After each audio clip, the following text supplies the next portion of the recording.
discombobulate. Attacking into the ear hole, classic. Boom, straight drop to the neck, cutting the blood supply to your brain. You're out, finished. My name is Master Wong. Hi, my name is Miriam Nakamoto. I'm an 8-time Muay Thai world champion. My name is Uriah Hall. Yanzi. Thekla Hutyrova. I'm Zak Song. Kunishki. Mestre Meng Santo. Shane Mosley here. Today we're going to be looking at mixed martial arts scenes. Muay Thai scenes. Nunchuck scenes. Kung Fu. Spear and star fight. Sumo scenes. Capoeira. Boxing scene. Wing Chun movie and clip and see how real they are. That's a good move. That definitely knocks somebody out. Now, onto the Wing Chun side, you punch like this, vertical punch like this. So you can punch like this, or you can punch straight like this. But that one there, you see him using more traditional Kung Fu. So stand up and turn at that punch, create a lot of power. Wing Chun is specifically using a lot of fast hand. It's a very close quarter combat use. This movement here is a very unique of the Bahua. Wing Chun using that as well, upper elbow. But this one here, you see the full body weight come in, attacking the solar plex. This one is perfect to be used. You see a lot of this movement in real life, elbow using for close quarter. Because a lot of time elbow is very, very heavy structure. The most strongest structure in the body is elbow, head, knee. This is the heavy movement there that you got to be able to defend things. A lot of time when you're doing Wing Chun, you do fight 3 or 4 people, move hand here, fast hand here, like Bruce Lee when you see them. Is it Wing Chun? It's an element of it. The element, you are moving element of it. But for me to use it, I instead of hitting, like backhand on the face, we're using the chop to the throat. Because in real life, that will do a lot of more damage. If you're using Wing Chun on this movement here, he won't jumping around a lot. So everything is wider. You know when it's traditional, body wider, movement wider. So it's more for power use. Wing Chun more closer, like you see that don't move very much, just stay in the area. So on the bus here, in the Wing Chun side, that's what Wing Chun designed for. It's designed for close quarter combat. So mixture, little bit of Wing Chun, a lot of them is traditional martial art. For realism, I think I give them 5 because you can't use them like that, the way he's using on here for the real life. Donnie Yen playing this character of Yip Man. Yip Man is a real person teaching Bruce Lee as a master. If a 10 karate guy up 1 Wing Chun guy, I think 10 karate person eat the Wing Chun person alive, chew them up and spit them out. Karate people train very different. Karate using a long distance, kicking, punching, long range. Wing Chun use close range. When you get inside the range of the karate person cannot use a weapon. It's been limited down. But if they're in the range, the karate person can using a long range, like leg kicking, to able to defeat that. In Wing Chun side, you don't really do a lot of high kick up above the waist, but in this scenario, he used quite a few high kick. You use it if your leg is good enough. Not all the time you need to kick below the waist, but in combat like this, it's good to kick below the waist instead of up. As you can see, some of the movements that he done there, grab, controls, and kick. That's what they do. They try to break the person's arm and kick the limb. That's what Wing Chun is, and break them down. Why they come down? He controls them a little bit more closer where he is to attack, because he don't want the enemy to everywhere.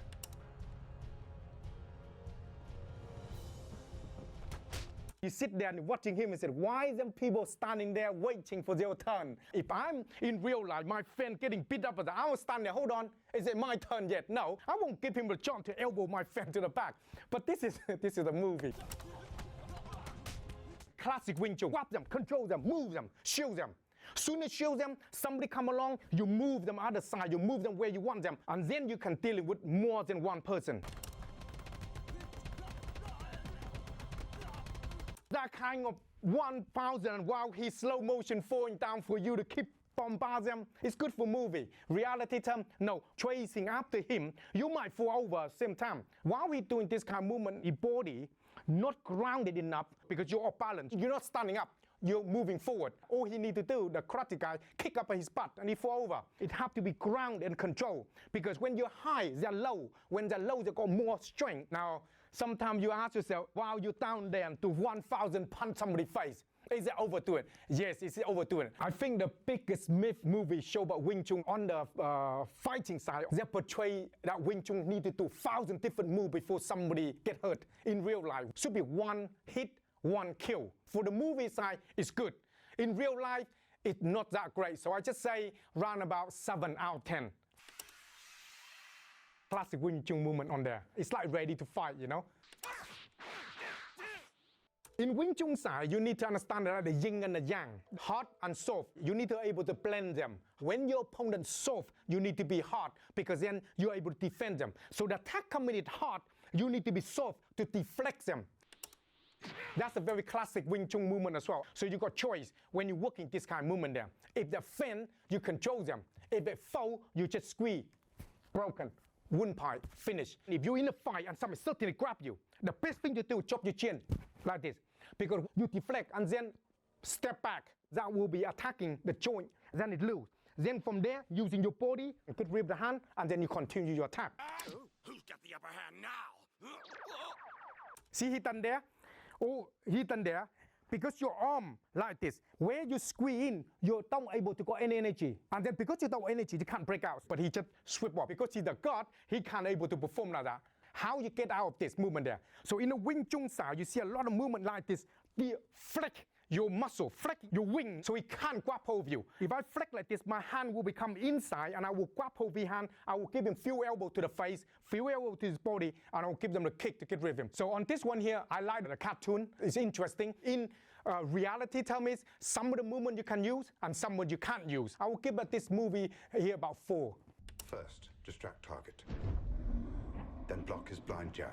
I like this kind of movie because all the time martial arts are the same. Using your mind to thought first before you're doing it, because mind tells your body what to do. Counter with cross to left cheek.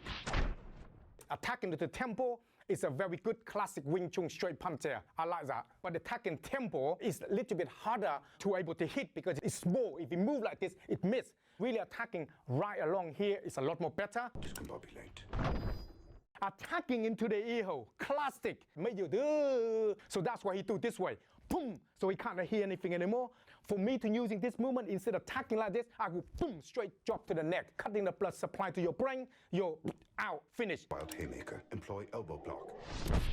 The way he doing, it look in there quicker because you don't see the whole body movement, but you're using your body, the whole body deflect. That's called a tan sao. You're moving to using that to diverse with the hand. While you're diversing the movement when the hand out of the way, your body structure diversing the force. So the heavy coming in, you don't need to very much. You go like this, that force will go this way.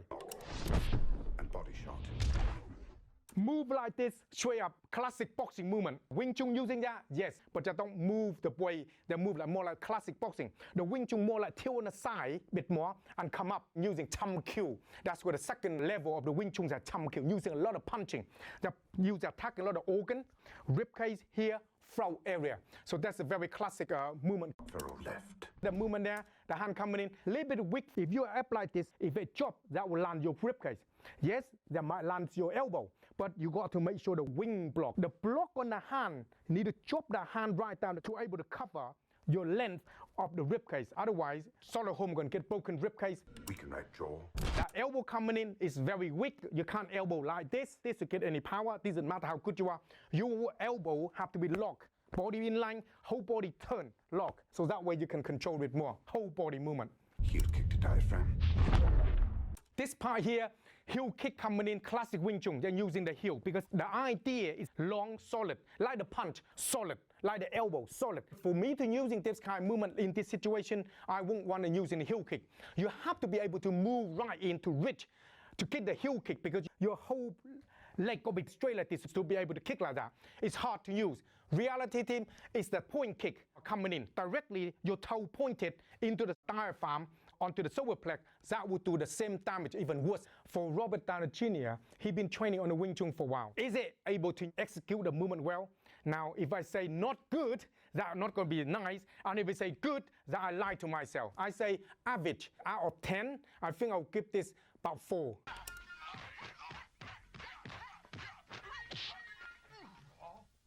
Now, this is a very, very classic Wing Chun. You see Michelle Yeoh compared to Hollywood stuff. They're very different. You don't see she move a lot.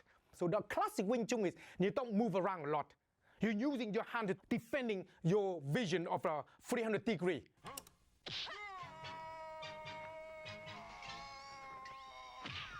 So this sort of thing here as a fun film me as he moving. I don't want to mess up the bean kirk. And why is it talking about bean kirk? Bean kirk is very soft. That's so how elegant the Wing Chun is, because designed by the woman. That's why she called Wing Chun, Yip Wing Chun. She developed this system out for her to use. Doesn't matter how strong you are, she can using her relax and movement to defeating the big and strong opponent. This is very classic there. Elbow. And all this movement here is go into wooden dummy. When you're watching the wooden dummy, you're using a lot of this hand here, elbow coming in, arm, turn. All this elbow stuff is all attack. So the body attack, elbow, elbow, elbow attacking, elbow defending, all this. Michelle Yeoh is very good at demonstrating the movement. I will give this one 8 out of 10. This movement here, you can see it very classic. Now, this is 6.5 point pole training for the Wing Chun, one of the 2 weapons that Wing Chun use. This is what the Wing Chun people use. Instead of training on weight a lot, they're using that to train. They hold like that because they're using it for spear, move, like whipping, twisting, attacking, flicking. They only 6.5 movement on this. And they mix them up together with the hand form and the footwork. So they bring the power onto the pose. Is it really necessary 2 persons using the same thing? Now, reality tells me 2 persons using same movement, more likely both of them get cut up. This is the traditional Wing Chun style, butterfly knife and sword. That's why Wing Chun uses long and short weapon. When the enemy has short weapon, you're using long weapon. A lot of the movement there, as you see the Wing Chun movement, using hand movement like a hand attacking, they transfer them into the weapon. But onto the weapon for this to be used, you're getting the idea of illustrate the hand form. And then now you got a weapon attached into your body here, so you can able to move well to using it. Okay, stop that there. That's part of like called a butterfly knife chi sao. Instead of using hand, they're using a knife instead, controlling the force coming in hard and soft. See the classic, what I told you about the Wing Chun side, hard and soft. You're using to moving your energy from your opponent there. When you get close, the weapon that can be used and use the elbow. And then you use a knife when you got a distance, because you got need a distance to able to use in it. When it's closing up, that's when you use elbow, head, knee, and also using shoulder a lot as well. They're using the classic chain punch coming in. Idea is when you punch somebody once, they block, but you want to bam, bam, bam, bam, they can't block like this. So more than likely, if I do 20 punch, they're going to land on your face once. You're going to use to block it, using either wing block or using packs out to block of this chain punch. Classic beauty, finger strike, attacking the eye, attacking the throat, attacking a vulnerable spot, emergency use. When you get to this level of beauty, you'll become very dangerous to your opponent. So gotta be very careful how you're using it. Instead of see, he feel now. Bruce Lee used a lot of 1-inch punch, like that, boom, boom, boom. When you attack, you feel them first, then follow up on the second, and then you use your waist. But when you punch them, they are tense. Next movement you hit them, they start When they start to then the next one, bang. Then you're forcing the energy past it. That's how you knock them out. Overall, for choreographers, very, very good. The way they do them, they showcase a very truthfully little bit of Wing Chun, how you use it on the scene. I give them about 8 to 9 out of 10. This is all Wing Chun movement. The movement on there that is coming in, attacking, defending. But is the Wing Chun movement here? Is it more traditional side? No. More is Wing Chun they adapt to fit into him, called Jeet Kune Do. That's why he uses a lot of high kick. What Bruce Lee believing in, what you take it used for, reject what is useless. So he very discard a lot of traditional stuff that no functional to him. That's another classic one. This is the thumb kill movement coming in on break. Boom, on break, coming in on break. So that's what it is. Soon as coming in, hand, breaking the arm, control, breaking the leg, side kick of the Wing Chun, low kick on there to hurting the joint because to the lower leg there. Very classic, yeah? What he's trying to demonstrate there is in the Wing Chun side, we fight in a close ring. We don't need space. But what Chuck Norris need space because he use a lot of kick. Bruce Lee, he don't need space. Now when he get close, he don't use any high kick now. He's using low kick. I have to give this 10 out of 10 because he's my idol. This is more like Kali. Kali movement, then more like Wing Chun, but Wing Chun do that as well. You're using this called drill. This kind of drill is helping you to get the sensitivity. When you put that knife on the person, you see how much power they put into your arm, how you respond. People need to understand that drill is the drill. You need 1,000 repetitions to be able to respond. You need to drill that into your system. When something happens in real life, fight, you can't think. You either feel or see before it happens. So the whole idea of learning this is learn about feel, learn about see, where you place your hand, where you put your hand, how you put your hand, because all the knife and hand is very fast. Good. This one here is not really attack. This is really like drill. When somebody put a knife at you, two things you need to realize. If you're in a situation that you got nowhere to go, you have to make sure you're looking for weapon. Make sure you're surrounding something you can use to be able to defend that quickly. Think fast and looking for the exit to run, to get out of the way. Don't stay in front of it because you cannot defend it. Know yourself, know your enemy, know your ability, and know your surrounding. I'll probably give them a 5 out of 10. I like Nicolas Cage doing the movie, pretty serious, good actors. Hi, my name's Miriam Nakamoto. I'm an 8-time Muay Thai world champion, and I've been doing it for over 2 decades.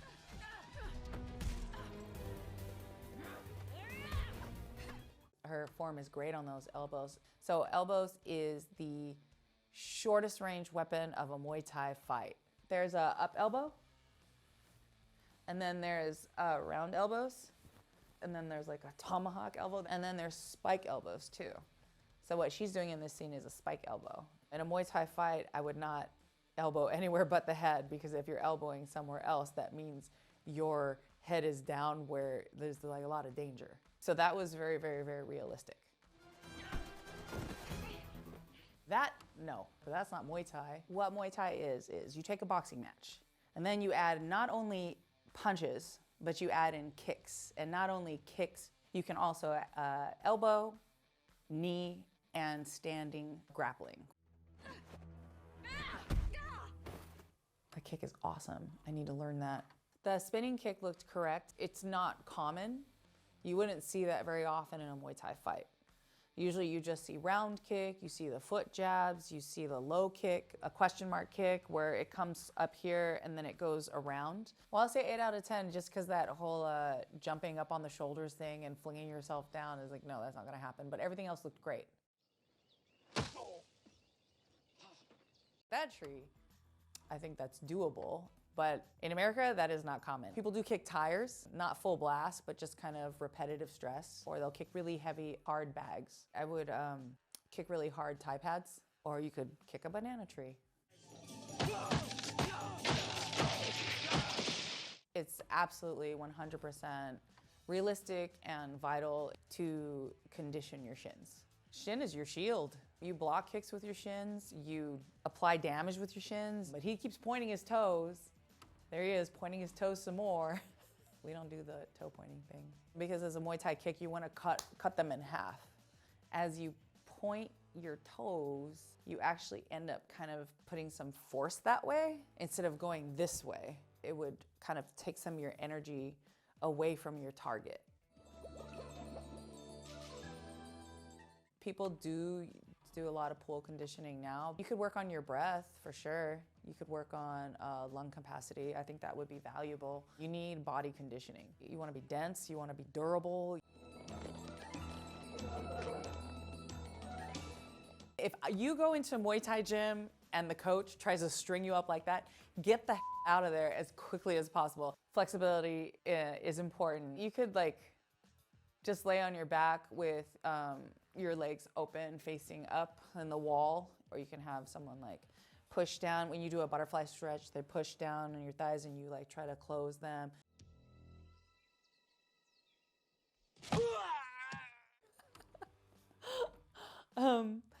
I've never seen anybody throw coconuts at someone to train their core, but I have seen you hit people with medicine balls. You kind of take the medicine ball and you're like, as you do your sit-ups and your crunches, or they put a glove on and they'll punch you. Oftentimes too, you'll like stand with your hands behind your back and then they'll just like kick. I'll give it a 4. It's important to stretch. Yes, it's important to develop lung capacity. It's important to have a strong core. But the way they're going about it is totally not anything that I've seen done ever. His teep is beautiful. The teep is, it's a foot jab. You can see it starts from his back leg, comes up his body, and goes pat right out through the lead leg. That would be the position you'd be in a Muay Thai fight. But yeah, a teep is good if somebody keeps coming in on you and you want to get space. A high kick to the head looks cool, and if you have a nice head kick, it's a great knockout. But for me, I prefer to kick to the body. With the head kick, if you hit with the top of your foot to somebody's skull, yes, it hurts them, but yes, it hurts you too. And I'm not trying to be limping around, you know, with a messed up foot for a month after that fight. For Muay Thai, I've never seen that stance because he was really, really low to the ground. It's never that low. I guess that's Boran, and so they do more of that. And I'm just more straight up. The logic in Muay Thai of standing taller is as you're getting kicked and as you want access to your kicks, the lower you are, the longer it's gonna take to get your leg up there. But if you're already standing taller, you can just rotate your body and it's there. If you can catch their chin, yes, it's a short night. I've had a lot of knee surgeries, probably not in the cards for me, unfortunately. But what I find is awesome about knees is when you're lighting somebody up with knees to the body, it actually takes the fight out of them, kind of tenderizes the meat.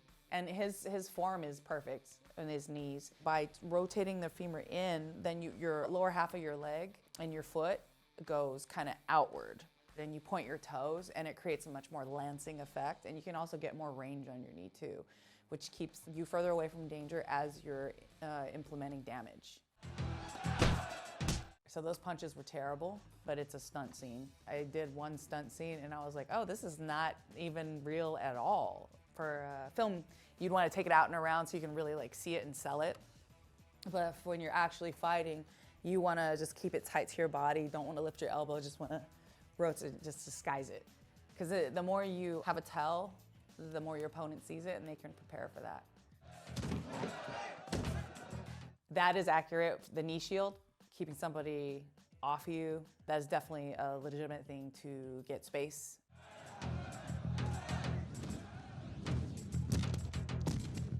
I firmly believe he can jump up there and put both his knees like that, but yeah, that's not happening in a fight. That's too much of a gamble. I mean, you're spending a lot of time in air. You could stay on the ground and just like drive forward and like slam an elbow into their face. And they bow. Yeah, that's accurate too. I always bow to an opponent, whether you win or you lose. I have to rate it high because it's Tony Jaa. So I have to say 9 out of 10. You mean you're gonna fight me using Muay Thai? Not only am I gonna use it, I'm gonna rearrange your face with it. A bunkle is something that you wear, your teacher gives it to you. You do not fight with it on. It's for spiritual reasons, and then you can't go under the ropes with wearing it. It's disrespectful. You gotta go over the ropes. When you fight, you take it off. That's it! The invincible tiger knee blow that made him famous. I've never in my life come across a tiger knee. It's a knee, buddy. It's just plain old knee. It is absolutely effective to knee somebody in the stomach. It is absolutely effective to add momentum with a flying knee. And it's not as risky because it's your feet are still underneath you. It's just forward momentum. I can see Muay Thai has many levels to be mastered. The first person who looked like they did more damage got whooped by the second person who looked like they did less. And then he talks about like, there's different levels to Muay Thai to master. I don't know what he's talking about. It is not, you know, Kill Bill when they did that secret punch to the heart. It's a boom, boom, boom, boom, and punches him and then kills Bill. No, there's nothing like that in Muay Thai that I am aware of after 23 years. I'll give him a 2 because of the Mongkol. No, actually I have to take that away because he's fighting with it on. So 0 out of 10. Yes, foot stomp, heck yeah. Definitely do those knees. The kick, not as much. I don't know why you would be kicking in that really small space. There's a lot better things you could use. I would do punches, elbows, and knees because those are the more close range weapons. And then the push kick would be good too because they're in front of you. You wouldn't really do round kicks and high kicks because you have to like go out and around, like, yeah, no. You want it to just go this way. He actually blocked a kick with his But like it's hand, forearm, don't do that at home, folks. Hand or forearm against shin. Like, look at this, who wins? You can get your arm broken, get your hand broken. Well, I like that he keeps trying to cover and block. That would be definitely what you want to do. I mean, the hands are kind of all over the place. Yeah, you don't want to be, that's not good. If somebody's striking at you, you just need your hands up. I would give it a 6 because it's basically like if you have a hallway in your house and you're gonna have like full-blown fight.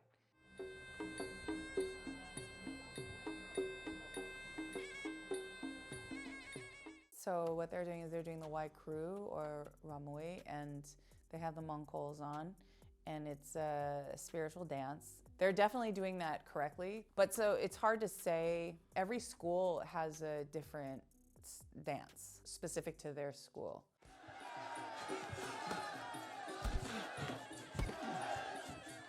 This clinch part is correct. This is the grappling portion of a Muay Thai fight. So you seek to control position with your hands and your arms and your head. He has them like this. He's controlling the arm, the other arm's over here, and his hand is over here on the side of that guy's neck. You find control by either bringing them closer to you and deliver strikes at the same time, or by creating space and making a frame. With experienced pros, like they're not gonna, do all this. It's gonna be more controlled. You don't do that. You're gonna eat a nice hard piece of bone, and it's not gonna feel good. He was standing in front of a Thai fighter in a Thai fight with their hands up, and he was in front of the Thai fighter, like punching with his hands down. You would never do that. That's elbow range. You would need to have your hands up. Oh, and then he swept him. That was correct. There's a bunch of different ways you can sweep them. He grabbed the leg, lifted the leg, and turned him. You can also sweep your opponent by either body locking and getting an angle and dumping, or as they knee, you sweep their leg. You can take them back over your thigh. If you get an angle on them, I give it an 8 out of 10. That's pretty good.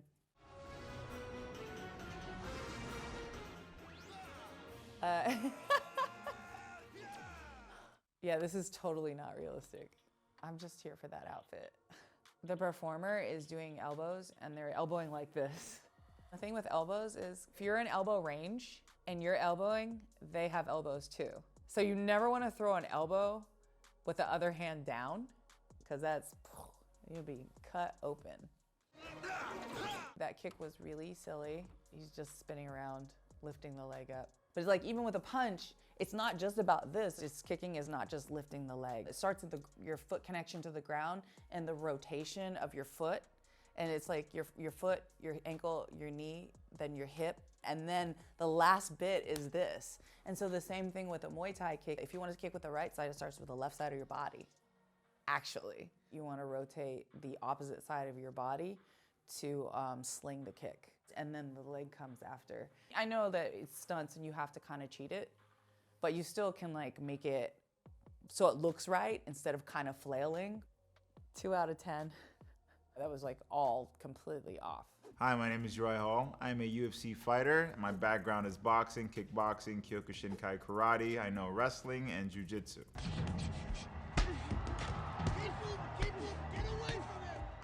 He's throwing wild punches in the beginning. That's not really a smart thing to do. It leaves yourself open. Of course, the big guy will just capitalize on it. If I'm fighting someone that's bigger than me, movement is always going to be important, because, for them to chase me is going to take them out of their element. I recommend speed on a person that's bigger than me. Any type of straight technique down the pipe, because straight technique is always going to be faster than round techniques. Body shots will slow anybody down. I think of it like a tree. If I can chop him down at the root, then I can finish him up top. With a guillotine that I know, you can either get him in here. Sometimes you can get the person's neck underneath here and just kind of use your hips. It's more of a hip position. He had him against the octagon, so it's kind of hard to get your hips up as someone's pressing into you. So it leaves you to focus more on your hands. So that looks like a pretty realistic position.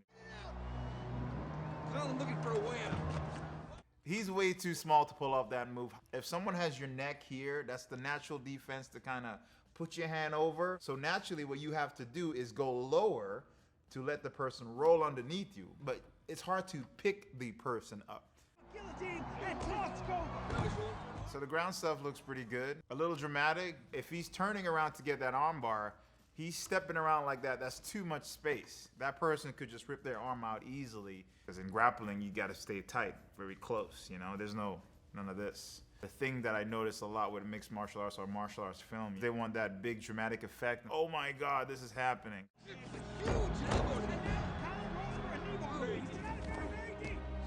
He's deep. So that's a really good knee bar. I mean, it's very deep. He's got both legs around. He's got the person's leg close to his head. That's perfect. It's dramatic how he's putting his hand all the way behind him. That's just taking way too much energy. All you gotta do is just close your hand and press the hip forward. I would definitely give this a 8 out of 10. I think it's a great introduction towards MMA and a great story as well.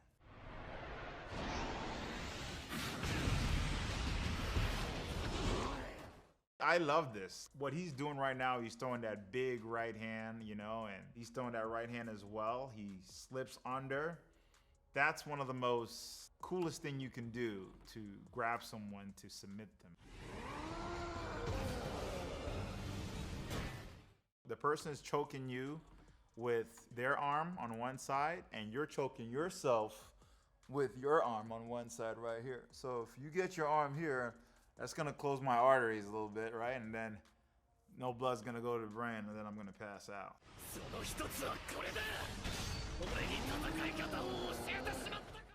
That's totally accurate, believe it or not. So he has a triangle leg lock. And if he has the arm, he would just have to kind of put it in the middle and press his hips up, and then you'll have like an arm bar from there. Or if the person turns into you, you can transition to a triangle. But that is just great control on the bottom. If I can get my legs around you like that, then I'm controlling you. So a lot of people would think, you know, if you're on top all the time, you have an advantage. But, you know, if I can use my legs to kind of pull you in and control you, push and pull, right? If I'm pushing your arm here, I'm pulling you in under your armpit. I'm pushing your hips away. I'm pulling you with my arm. And if I can get my legs around your waist here, I can pull you in. Now, normally if someone's on top, you know, you can strike. But from here, we notice that he has his leg locked. So now I have one arm free. I can't really do much. I can punch, but the person on the bottom is so far away, it's hard to hit them.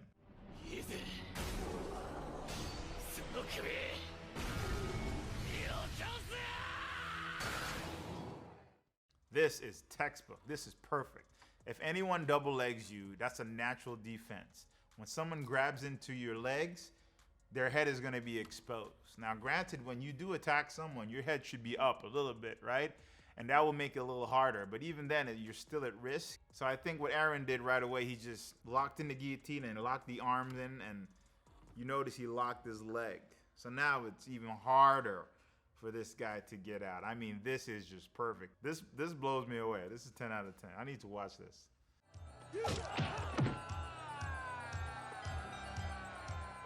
I really love Jean-Claude Van Damme. He's definitely one of the guys, if not the guy, to inspire me to kick. Because, you know, I'm a kicker. I knocked out guys with spinning kicks. I've learned other cool kicks. When I was 12, this was life. Round kick's one of my favorite kicks. That was pretty accurate. There's so many ways to do round kicks. If you're using the shin part of your leg, I would recommend it to you to chop the leg or, you know, hit him in the body. You can hit him in the face, a little harder, use shin. No, this will never work. Nobody should ever stand there and get kicked with the same kick. Put your hands up, champ. In a real fight, I would definitely be throwing a lot of low kicks. As a fighter, I think more like a sniper. I'm the guy that waits and I look for that perfect shot and I take it. And I'm very precise with it. I contribute that to my karate background because in karate, we had to do tornado kicks and kick apples off each other's heads. So that's the type of accuracy I had to have, and it kind of helped me throughout the rest of my career. Jean-Claude Van Damme is the only dude that punches and flex. Ah! And you just looking at the muscle. You're not even looking at the move.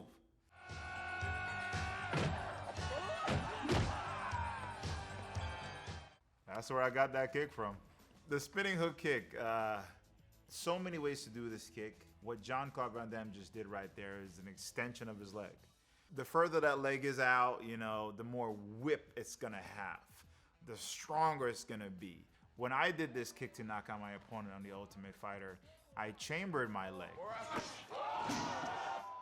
So I spun, but instead of extending it, I kept it intact. Now that was because of the distance. Because if he's close and I extend my leg, it's gonna create that off balance. But in that split of a second, you have to recognize that distance. Oh. I've been attempting that kick for years. Still haven't gotten it. You gotta be able to have a good split to do that, because what happens is when you extend that leg, you're using the other leg as momentum to generate that power. Not as realistic as it seems, because it's so much energy to generate that. It takes time to throw it. And in that time, that person could have a defense mechanism to go, I'm out of here. A lot of people don't train this area on your leg. You know, it's that soft meat, your calf, or even right below your ankle. It's like hitting with a bat. So I absolutely think leg kicks can win a fight. It's a great movie, but it's not even close. So I'm gonna give it a 5. Sorry, bro. Still love you.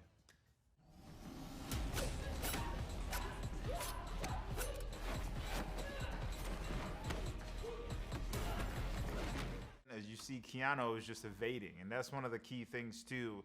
If someone's either sporadic or wild or they're just throwing, it's good to kind of evade. I was taught a long time ago, you can never fight with rage. It just blinds you. I've done it once in my career, it cost me, and I can say that plays a part in her just attack, attack, attack. There's the opening, and he blocked and defended it. He grabbed a hold of her and gave her a judo throw. It's genius where someone keeps coming at you, you just use their momentum to throw them. Yeah, he's holding her back, but she could have easily kicked them, throw some knees. She has her legs. She wasn't really using that. There's no pause in a real fight like that. I wouldn't be like, you okay? You know, you grab it, you break. But other than that, you know, this was just phenomenal. Credit to Keanu for doing all of his stunts. I would give it a 10 out of 10.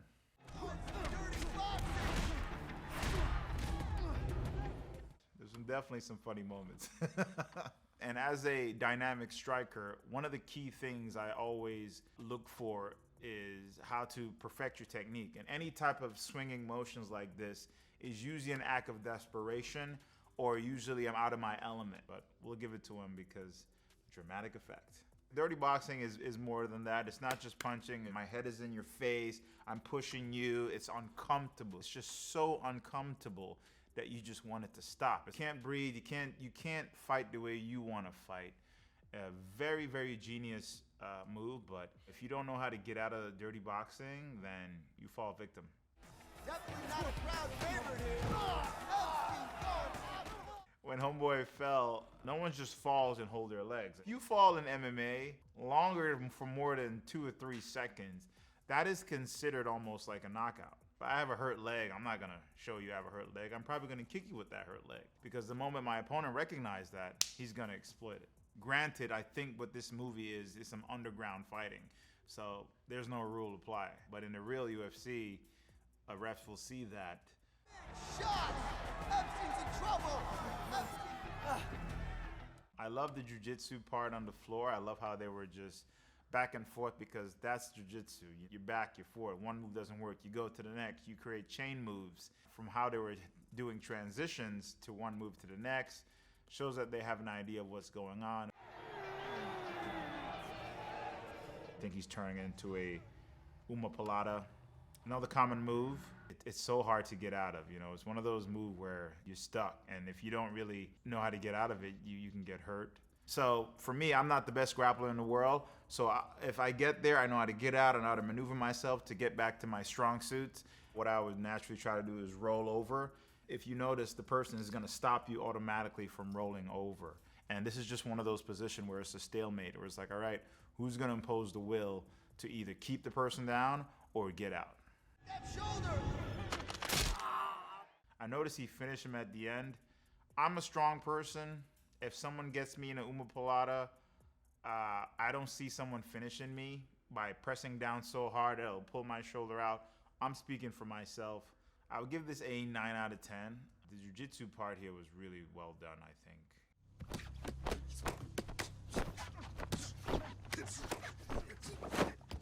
Well, I'm a big fan of Michael Jai White. I actually learned a kick from Michael Jai White. He has, what, 7 black belts? So that guy's actually legit. So fighting is like dancing, and it's about rhythm. And right now, these guys are feeling each other's rhythm. Each opponent has the counter for that move. He throws a technique, he blocks, he hit back, he counters, he goes back, and it's just such a beautiful piece to see. Like this, I love. To me, this is fighting. This is getting in the zone. This won't last for long, of course, because eventually someone will break their rhythm. Whether it's fear, whether it's none of my stuff is working, whether it's this person's better than me, or whether them getting clipped.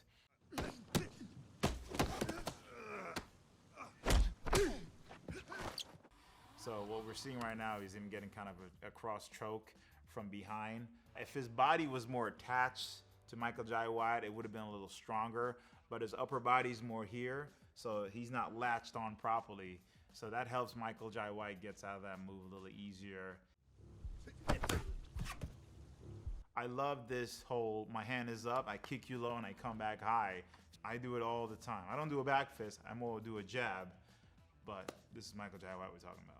Faking is one of my best traits to use as I'm competing because it interrupts. I can create that opening, and if I create that opening, then I can exploit my opponent's weakness. And once I get you to react, then I can counter you properly. Now this is what fighting should look like almost. I think that it's similar to what I do with the prettiness of the art of fighting, the dynamic way of striking, but it is too crisp and pretty. There's not gonna be too many standing in one spot. There's gonna be a lot more movement involved in a real situation. You know, there's gonna be creating more openings, more grabbing the leg, a little bit of dirty boxing-ish to kind of create that mixture of mixed martial arts, but it just looks too clean. The only way I can see something like this working is because of the size difference. So putting that leg up, that opponent is feeling that weight distribution and he just rolls. But it depends how you roll though. And if you roll backwards, then you're rolling out of the move. So it's great for TV, but I wouldn't think a move like this will really work in real life. I would give this a 9 out of 10. It's right there, but it's just not that, it's not gonna be that pretty much. Oh my God. This is so awkward. Now I gotta judge myself. Way to go, guys, good job.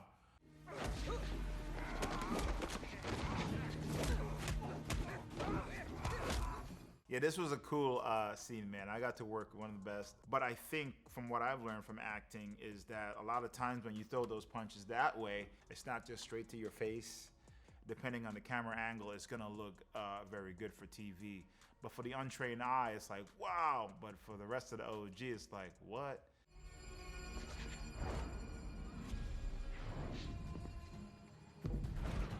Stance is everything. My stance is another line of my defense. You know, am I open enough where I can protect the 4 vulnerable areas, such as like my head, my neck, my solar plexus, and my groin. And it makes a straight line. That 45-degree angle most of the time you see is protecting that. Right now, we're kind of feeling each other's rhythm. Man, I love this part right here. Well, not when I died, but. Oh! Went out like a G!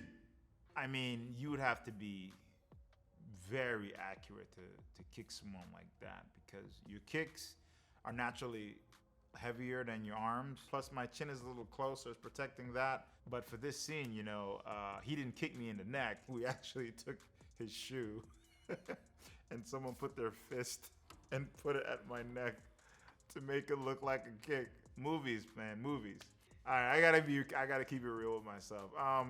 Again, it goes back to that too clean, right? If it's gonna be more scuffle, like the part where he grabbed me and I was throwing some knees, it's gonna be a little more realistic like that. I'm gonna give myself a 9 out of 10.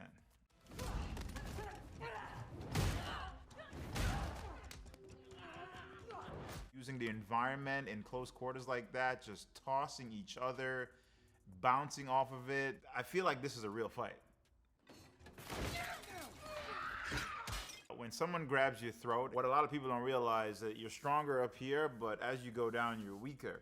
So your wrist is naturally weak. So anything that involves me putting pressure on this will alleviate that pressure. Instinctively grabbing something to hit that person, I feel that works very well.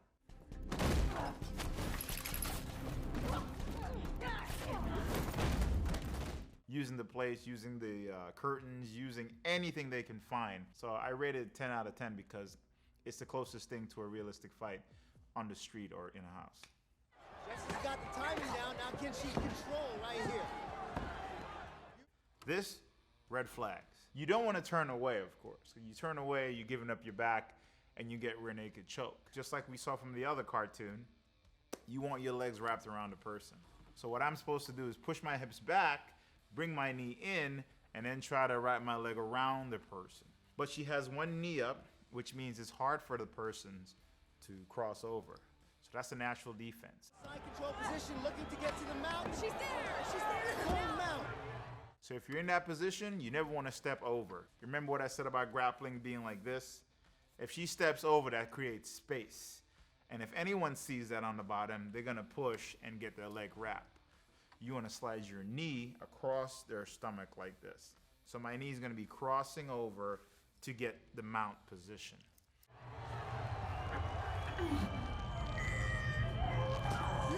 It's a lot easier for the person on top to cover the person on the bottom mouth. The person on top have more ways to move their head than the person on the bottom. But what I think she's trying to do is posture her up. If I can push you away a little bit, then I can create space. But this is risky because the moment I do that, I set myself up for an arm bar. Now pouring it on. She hops on the back, standing. This rear naked is in. He has it. You get caught here, it's a finish. You're going night-night. This is, if not the hardest thing to get out of. What happened is when you put a rear naked choke in, think of it like a snake, you kind of snake around the neck. If I can get the crease of this part of my arm right in the middle here, then I'm locked in. What I like to do when I put this through, I grab my own shoulder like this. Now I'm locked in. I think Hallie did a great job. She snuck her arm in and she got the other arm in like this, and all she had to do was squeeze, and basically you're cutting off the blood circulation to the head. You know, I think Halle Berry did such a great job in performing this MMA. There was some small spatial stuff, but I don't think it's too much of a big deal. I'm gonna probably give it like an 8 out of 10. Hi, my name is Thekla Hutyrova. I'm a stunt woman and martial arts world champion, and I've been doing nunchucks and martial arts in general for about 18 years. It's very traditional nunchuck style. It's a lot of the passing under the hand stuff, which is super cool and like more old school. The longer chain ones might be more practical. The longer the chain, the further your reach is. This is about the length I think that they were in that last clip, because the ones I compete with, it's a shorter chain, so you can do more like flourishy things with it.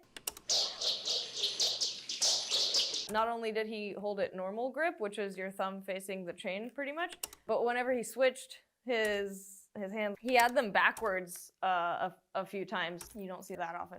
It's a style, I think it's like knife, you know, you have like your regular standard grip and then you have like ice pick where it's upside down. So I guess that'd be like the ice pick version, which is cool. This is the normal grip, but it's neat to see it this way because obviously it works the same way, but it's just cool.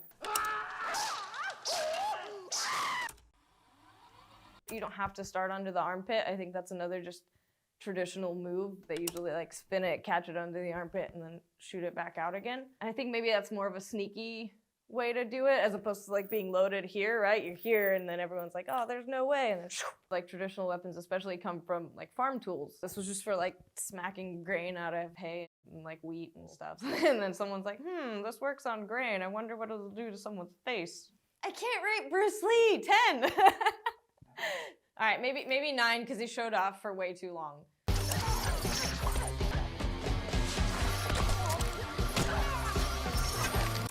kind of see a little bit in some of it where maybe the actress isn't completely that well versed with the nunchucks. They're a little bit slower. She's kind of using more of her body and like more of her arms and stuff instead of just like moving the nunchuck very skillfully, but obviously she's quite skilled. There's a few cool moves though. The neck, sliding under the legs and hitting him. It's pretty cool, but it's definitely not as realistic to think that she wouldn't just be grabbed or something. She's being a lot more like calculating and like choreographed with it.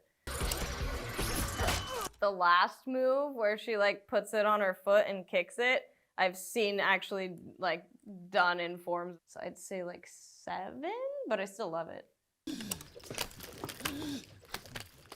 Oh, double! There we go. He's just doing the same combo over and over. I love it. It's funny how often it's just like the demonstration of the weapon, especially with nunchucks, is like the bit that is so highlighted. He did a good job. Like obviously it was him doing it, and like the move where he like crosses them isn't very easy to do. If I were to be in a fight with nunchucks, I think I would just try to make the big swinging strikes. The best one's probably from top to bottom at the angles. You can do side to side or like a nice uppercut. Anything else ends up being a lot more specific. Also, I mean, groin, knees, those are always like defaults for self-defense moves, and a nunchuck to the kneecap wouldn't be very comfortable, so that'd probably be a good one too. So like what he did, you know, just like wailing on him is probably like a really, you know, good default. I want to say they're foam ones in that scene too, just by the weight that it looked like they had when it bounced back. Real nunchucks are made out of wood. They're illegal in California. It's just always such an interesting question that like people ask that kind of confuses me sometimes about like, are they real? If you're training with a sword, if it's made out of metal, it is, but if it's not sharp, then I guess it's not real. Like these are real, they're just foam. So it's like a weird, you know, like what the definition of a real weapon is. He just did the demonstration, which was really cool, but the actual fight bit was like 3 moves and the nunchuck bounced back. So like a 5.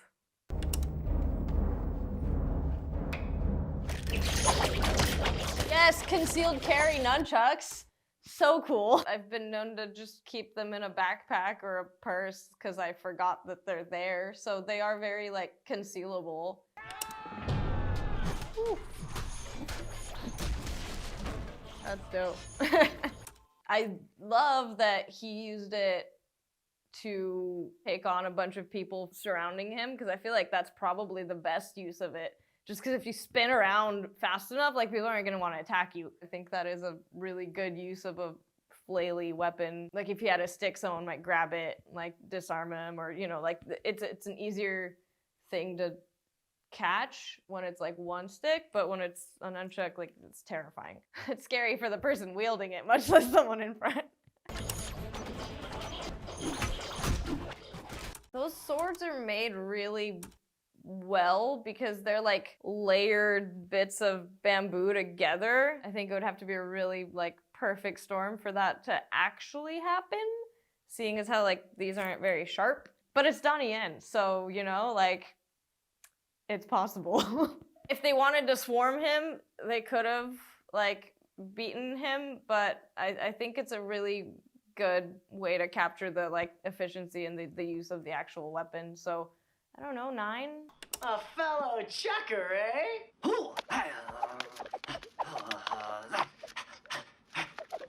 Yeah, I mean, rolling it over your hand is always harder because it involves letting go of one of them and just letting it roll over your hand and get to the other one. It's hard to do with the longer chain because you have to be able to get that. So I'd say like straight strikes are the easiest, and then something with a spin, and then something with a release as far as difficulty tiers. So like that difficulty scale and the speed, I think, are pretty good signs of like expertise. You gotta love Ninja Turtles. It's like the dueling pianos thing. Keep practicing. See, this is where nunchucks get a bad rep. They're like, oh, no one's actually doing anything with them, and then the guy with the stick comes in and beats everyone up. But if they actually got close enough where nunchucks would hit someone, maybe the guy with the bow staff wouldn't have to be there. They showed some good expertise with the nunchucks, but there was zero fight, actual interaction, so I'll have to give it like a 2 or a 3. But again, for the demonstration bit, maybe like a 6 or 7.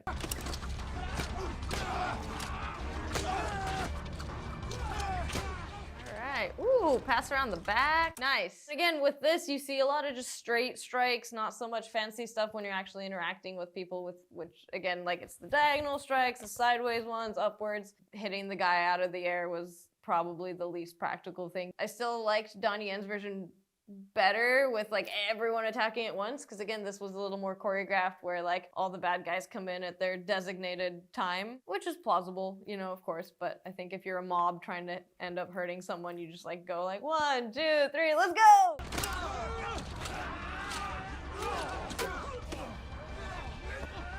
Finishes them off with a kick. He used a lot more, you know, like martial arts kicks and other movement as opposed to just swinging the nunchuck around, because obviously someone who can do nunchucks should have some background in martial arts. It made it feel more realistic because of that as well. The strikes were awesome, but then there were a few of the more intricate things, like when he like wrapped the guy's arm, which I feel like took a little longer than it probably practically would. Like if someone's punching, you don't really have all that time for that to happen. It's plausible, of course. Like while it still felt very specifically choreographed, it was a lot more believable than the kick-ass one where there were just like so many specialty moves. Would really suck to get cracked like across the jaw or like the eyes. Obviously a sharp weapon is more practical in a real fight if you're actually wanting to like hurt people that bad, but I do think if you know what you're doing, they end up being like a stick. I used to think that they're not as effective or as good because I thought they'd like bounce back, but again, if you don't hit with anything but the last bit, it just whips by a little bit and then you have a lot of power in that last bit. Maybe not the easiest thing to use in a real fight, but I do think they could probably be pretty devastating if you know how to use them right. Maybe like a 7? That would suck. I feel like the physics of that doesn't quite work, but it's a cool move, you know?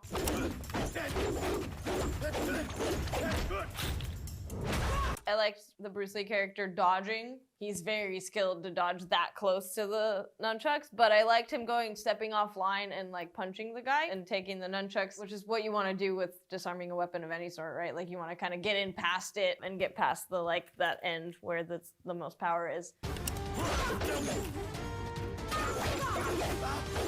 There was one bit where he like hits the pipe and then hits the guy's hand, which is really like a cool take on it, because like hitting fingers would suck, whereas you're not going to disarm the pipe out of someone's hand. Important muscles for using nunchucks, one of the main ones is actually your wrists for the more intricate movements, and then obviously your arm and your back, and power comes from your hips. Range of motion is very important, arguably more important than muscle mass. This one's tough, because I liked this one. It showed like a variety of styles, but like if we have to rate it on practicality, like 7 or something. Nunchucks. These people need to start holding onto their weapons a little better. Yeah, it's funny to keep seeing that theme of just people taking nunchucks from other people in all of these. I've never noticed that until you have them back to back. You're like, what is going on? I don't know if I would block an axe with it, just because I'm not sure how sharp the axe is and how heavy, and like it's kind of a small chain, so it's not unlikely that it might snap it. There's also other blocks, like this ends up actually being a block as well, because you're here, you're blocking all that, and then you can also kind of block if you just hold their stick on your arm, so that's a good block as well. Again, like I don't think they're the most secure things to block with, but that's not a horrible move, especially if you're stepping off to the side just to like ensure you're gonna not be hit if something does happen. Probably parry instead of just block straight on. I don't think it showed off like the practicality of nunchucks all that well. You'd have to be very skilled and very specific with your movement to be able to pull that off at all, and I wouldn't recommend it. So maybe like a 5, but it was a cool little scene. Ooh. There's that move again. I mean, he obviously knows what he's doing based on our criteria from earlier, like the intricacy, he's switching hands and the speed at which he's moving them and the spins and everything. So that's really cool to see. I grip it like maybe a thumb width away from the chain and the top, because that's where you have the most control over the other stick as well. I guess for like distance and like just the straight strikes, you might grip it a little lower. And then also depending on the intricacy of your movement, sometimes for some moves you want to grip it a little bit lower so that you can get it around your hand for that, or you want to grip it a little higher if you're doing like a finger spin or something. But generally speaking, you want to be close to the chain on top, and then all you have to worry about is where the chain is flinging the rest of it. So it's a lot more controlled.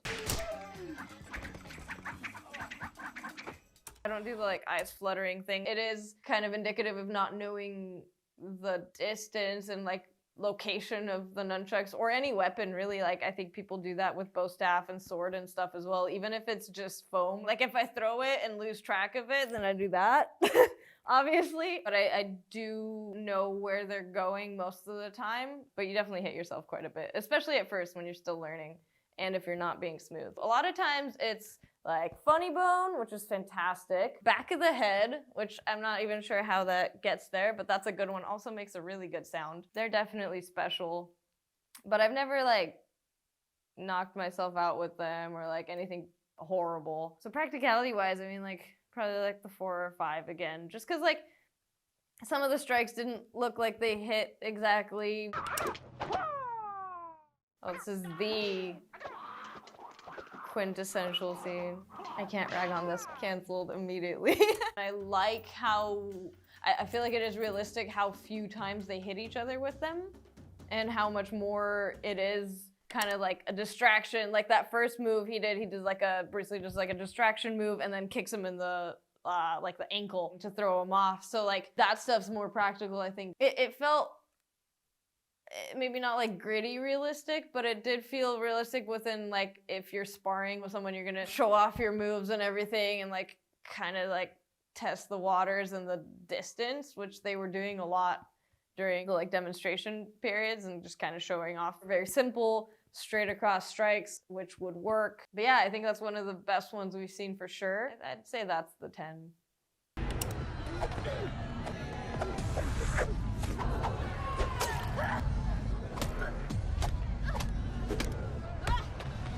So the spear kind of beat the nunchucks in that, I think, even though she won. Definitely less intricate movement. It was kind of nice that there wasn't a demonstration of skill in this one. It was just like it went right to the fight. Maybe the nunchucks weren't the right choice for that girl to use in that fight against a spear. It wasn't bad. I think the other ones obviously were much stronger, showing the benefit of nunchucks and like the practicality of it and the impact of them. Because even in this, like she hit the girl across the face, but like there wasn't a lot of impact on how that would actually feel. And I think the distance again looked a little off because they were so close. So a lot of her strikes ended up being a little weaker looking. The distance felt a little off and the filming didn't quite showcase the nunchucks as well as some of the other clips would have, so maybe like a 4 or a 3. Hello everyone, I'm Zak Song. I'm a professional Kung Fu Wushu martial artist. I have been training and teaching Kung Fu for 26 years. That's very realistic. Staff is the fundamental training for any kind long weapon training, including spear. You have to go through the staff training first, and then when you learn spear, it will become much easier. We do have a training is called strap. For example, my staff is here. You're trying to grab my staff, but when I strap it, you grab what? You grab empty, and then I can use the back to strike at you. So that is a very realistic as well. That's a realistic sweep staff. Staff is like for the range. For like say 1, 2, 3, 4, many people here, I can use the staff, hit like that. That's a sweep. But once done the sweep, you can sweep like I mentioned before. You have to use this energy to come back. You don't want to let the staff drag you away. You have to use the energy and then come back. That's very realistic as well. The staff guy, he got a hit, So hit flat far away. In Kung Fu, we have another training. It's called the ground techniques. You have to know how to fall. Someone trying to give you a kick. You jump in the air, you land. You have to hold your chi, which is energy. If you don't hold your energy, you land on the ground, you'll be like, the energy goes like this. You'll be like, too painful. All of the staff technique, you can do it in real life. It's no problem. 9. Give him 9.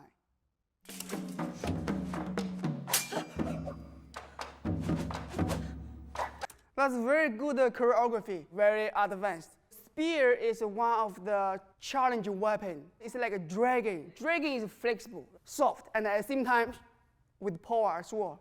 If I'm holding a spear, I try to strike to this way, and then I come back. So I can bounce back. So that's why the flexibility is very important. So if the spear is not flexible, it will be not that easy to bounce back.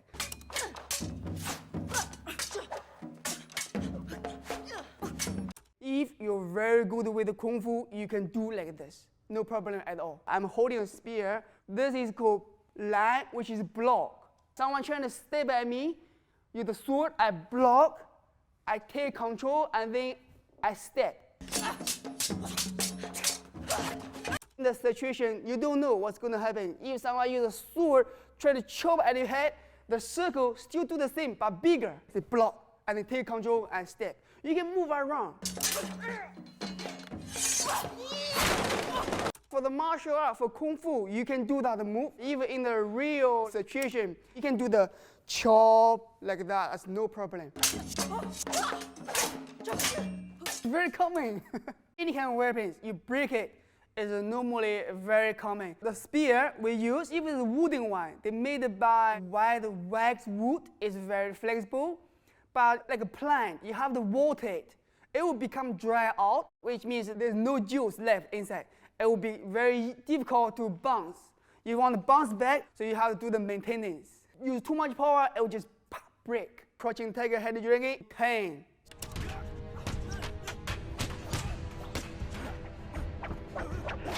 This staff is different from normal staff. Normal staff, it just depends on your own height. The staff should be like with your own height or 5 fingers taller. See, this staff is longer, it's a more challenge. If I hold like a normal staff, I can strap the staff easily, I can strike with the back. But the long weapon is very difficult. If you strap back, it's going to be a challenge. Long weapon is a big challenge. You can see the moves. You have to use a lot of sweep. You can see he sweeps the legs.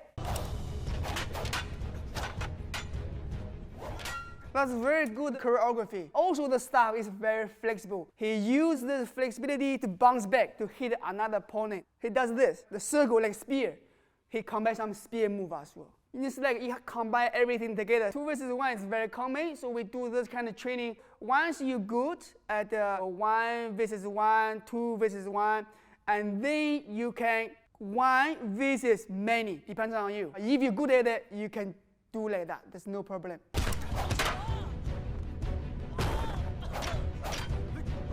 The moves very realistic. You have to separate them. Long weapon is a big challenge. If this person get into you, very close to you, you have to think about it because you hold long weapons. If I hold like a normal staff, I can strap the staff easily. I can strike with the back. But the long weapon is very difficult. You have maybe hold the center trying to push this person back. Every weapon is a break point. Break point means the energy release point, normally on the top or in the end. Sometimes you use the middle. Energy point, you can see the strikes. He always strikes with the top of his staff. That's the energy point. So the people, they trying to get in closer, which means trying to avoid the break point, the energy point.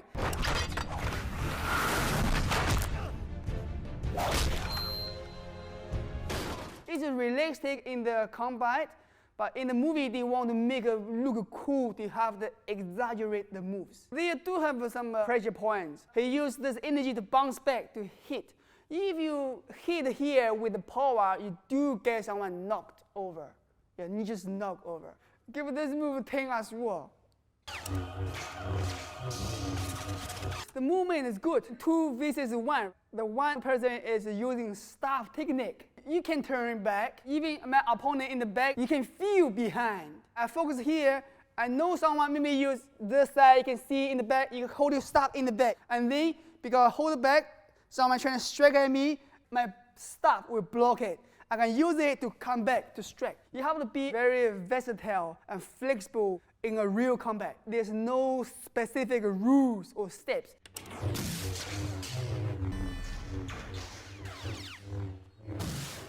The move is very realistic because in a combat, you don't need to do fancy moves if you don't want. Unless you're very good at it, you do the moves like jump higher, sweep your staff. Because I think he's using the lightsaber at the end, so that's why he hold it in the center. Use two sides as break point to strike. That's good. He spin his staff as well. It's all like a fundamental staff basic training, and it's very good. That's not real. And sometimes in a real combat, you can spin one circle to use to swap your hands. Spin one circle to use it to swap your hand, that's okay. Let's say your opponent here, you do a spinning strike there, you can kick here. You can be flexible. But too many times, that's like choreography. The movies to make it like cool. You can see the moves, it's not coordinated. You can tell straight away. Not coordinated at all because there's no energy come from the strike. Once you're good at the Kung Fu, right, you just naturally do it. The moves for the staff person use is very realistic, but just the spinning part, okay, it's very realistic as well, but don't spin two circles. You don't do like this, it's just not cool. I would say, give a 7. That's wonderful.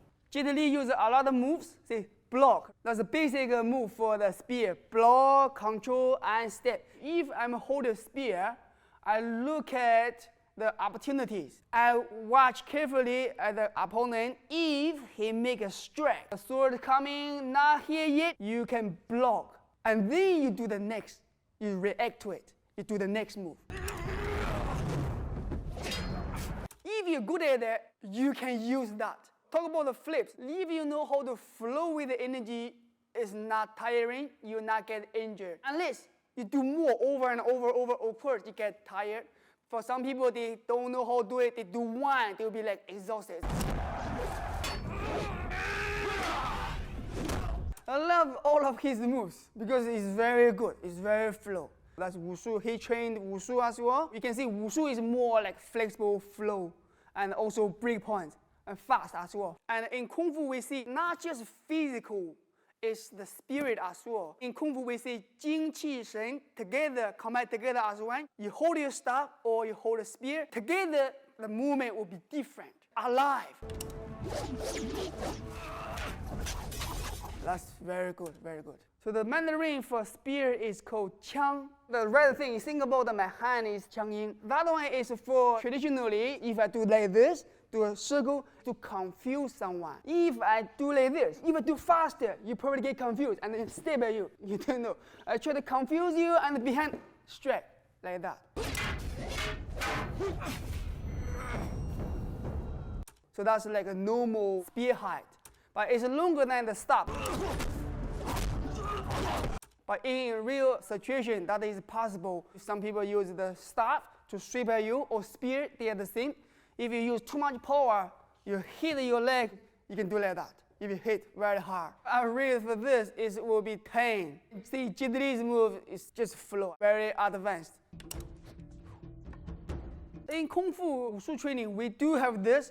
See, from this hand, I can spin one round, swap to this hand, I can do a posture like this. If you're really good at Kung Fu, you can do any kind of pose. You can control the situation. You can start like this, look at your opponent, you can go pa pa, you look back, you feel the move, pa pa.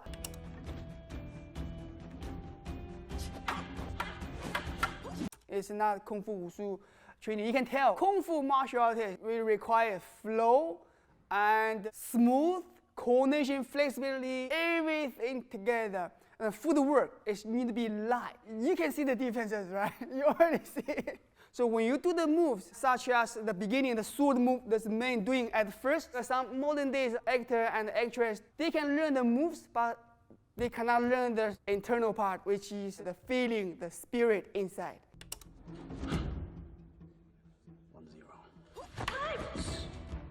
1-0.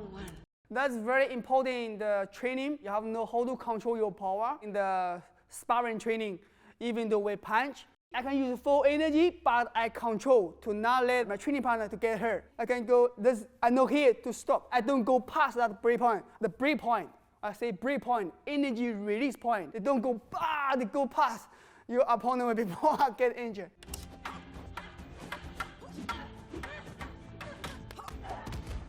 The moves is very practical, very realistic. Even though they are using staff, they are using sword technique. When they are holding staff, think about that my arm is a staff.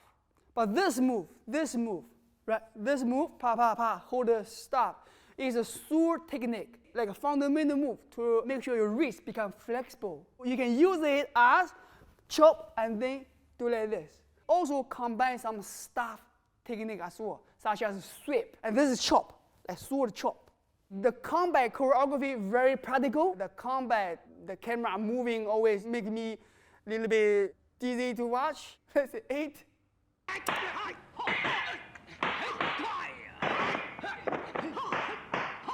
I like this one. This is like a traditional style. There's a modern style, traditional style. So traditional style is more like practical. If you go to a battlefield, right? The sword coming, I can just block, very straightforward. Block, come back, and step. The traditional style doesn't do too much fancy moves. It's just practical.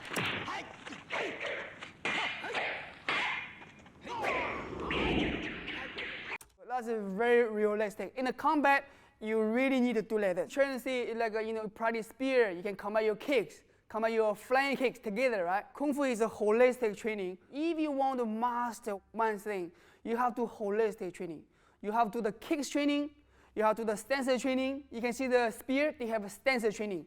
They are basic stances you have to know. And then there's the basic kicks you have to know, basic flying kicks. Now you have to separate every single move to combine other moves together to be able to good at that. You feel like you're moving with him together. You can see his body language, everything. That's very good. That's very realistic and also advanced. I rate for this will be 10. Konnichiwa, my name is Konishiki and I'm an ex-sumo tori. I've been in Japan for the past 40 years. I joined sumo in 1982, so I've been in the circuit for 16 years as a professional sumo tori. That man is Miyagiyama, the greatest fighter in Japan. But he's so tiny. It's very real. His name is Mike Naomi. He's actually a real professional sumo tori. And that's the thing that a lot of Americans or a lot of foreigners don't know. The professional sumo league, our professional, which is only one in the world, we don't have any weight class. It's not wrestling. It's you just translating the word into sumo wrestling, where we call it sumo tori, but we don't even call it a sport. It's more like a culture. Hatakikomi is a movement the smaller combatant uses to throw the larger man off balance. So like how the actor explained, he's going to use a hatakikomi, which is a technique used by a smaller sumo tori. We have like different techniques in sumo. And the reason for that is because it's taken advantage by the smaller guys. The bigger guys is about strength and power and then how you move your weight and stuff. But the smaller guys are the trickiest. Like they kick your feet, they pull your hands, they twist your elbows, and it's very dangerous. And salt is used very much in the Japanese culture. If you go to many shrines or temples in Japan, you're gonna notice that there's certain places they put salt just to purify. And there's a thing in the Japanese culture when you go to someone's funeral, when you go back, they give you these envelopes, there's salt in it.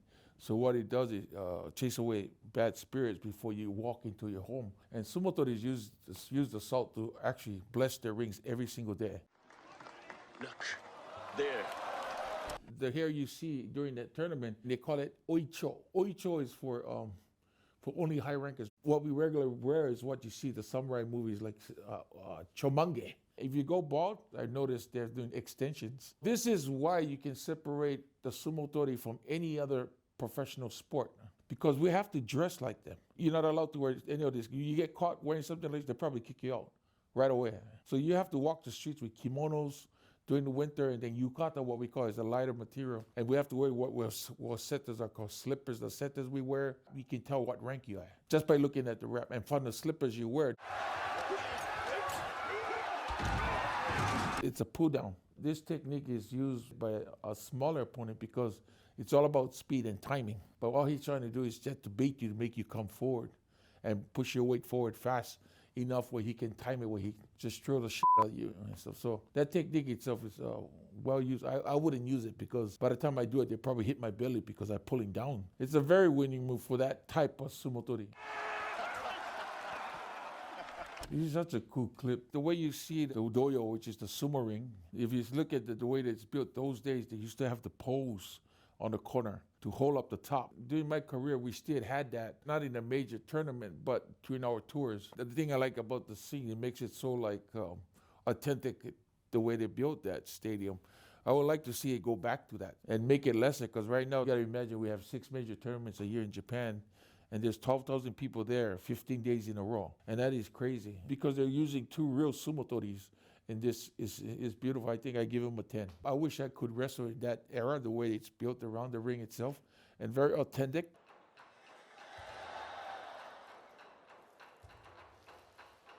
What you just seen is exactly what they would do in a tournament or during a match. They have a thing what we call chiri jozo, which is they come up and they do a ceremony where they slap their hands and they do all this. This is another tradition that for us to respect our opponent, to show him that I left my double barrel at home. I ain't gonna shoot you. I'm gonna beat you up with my own hands. It's that kind of thing.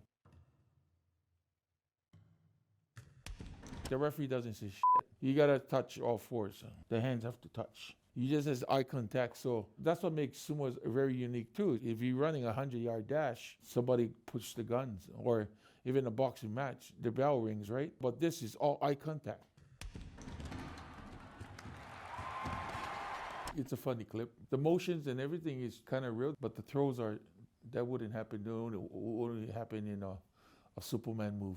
Those throwing techniques, you're gonna see some guys get like flipped, like backflipped, like, you know. That can really happen. The word for what technique they used, kimarite, means is today's match, kimarite is he forced out. Kimarite is just the meaning of that. That is very real. One of these 2 guys are supposed to be a grand champion. If your grand champion gets his ass kicked, so people would actually throw their zavutongs. It's those pillows that they sit on at the tournaments. And you see this even till today. It's tradition. The people watching on the side on the floor get hurt. Some people think it's just good luck even though they go to the hospital with broken bones. But because the sumotoris are trained so well, we learn how to break falls. No one really gets hurt falling off the ring. Everything is more like elbow or twisted knees, a 6 or 7, 6.5. 7 is good. It's good.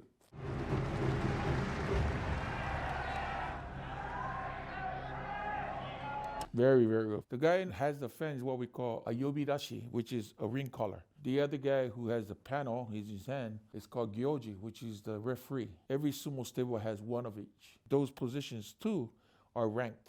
You have like from the lowest rank to the highest rank. The drums would never be there, but that's the only thing that I wouldn't see in a regular sumo tournament.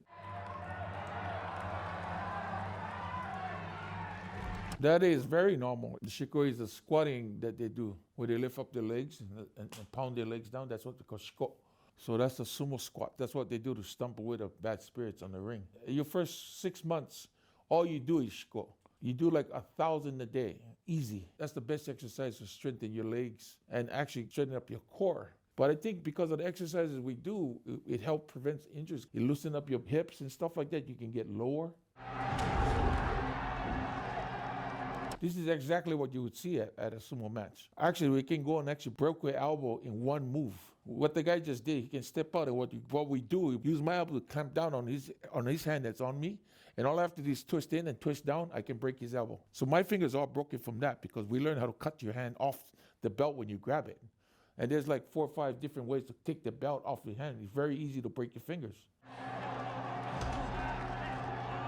That's legal. I can actually come across and just whack you as hard as I can. You can knock a guy out because it's a karate chop. It's a mixture of martial arts, aikido and karate, and actually I can break your nose with my hand, with my palm, which I did during my career. So people don't know that part. To win a sumo match is simple. It's 5.5 meters, that round circle. You have 5.5 meters to work with. So the object of the game is to push your opponent out of the ring or throw him into the ring. Anything but the bottom of his feet touches the floor, you lose the match.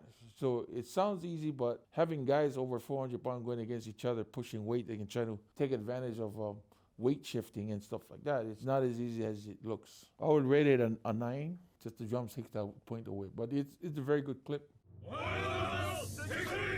700人を超える力士たちの中でも大イチョウを言い関取と呼ばれるのは重量幕内を合わせたわずか70人のみ。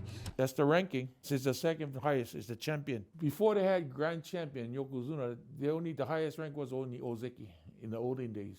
It never been done by any foreigner, bro. I'm the first to ever do that. And it's a shocking to the sumo world or to the country because no one has done it before. And I was very fortunate to be in the right time, right place, right mind, physical to handle the sport.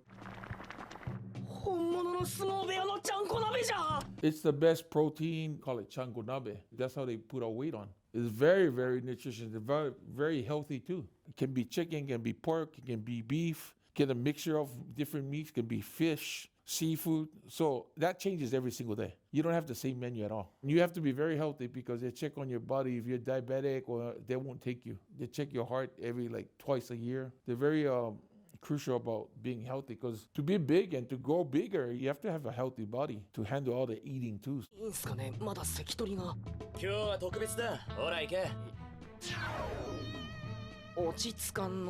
You got a 10 on that one. He's actually getting introduced to a stable that he's going to join. You're a guest until you become officially a sumo tori. So he's getting treated as a VIP, which everybody get treated. If you're not a sumo tori and you're invited to come to a sumo stable, get used to it because they'll be serving you until you leave.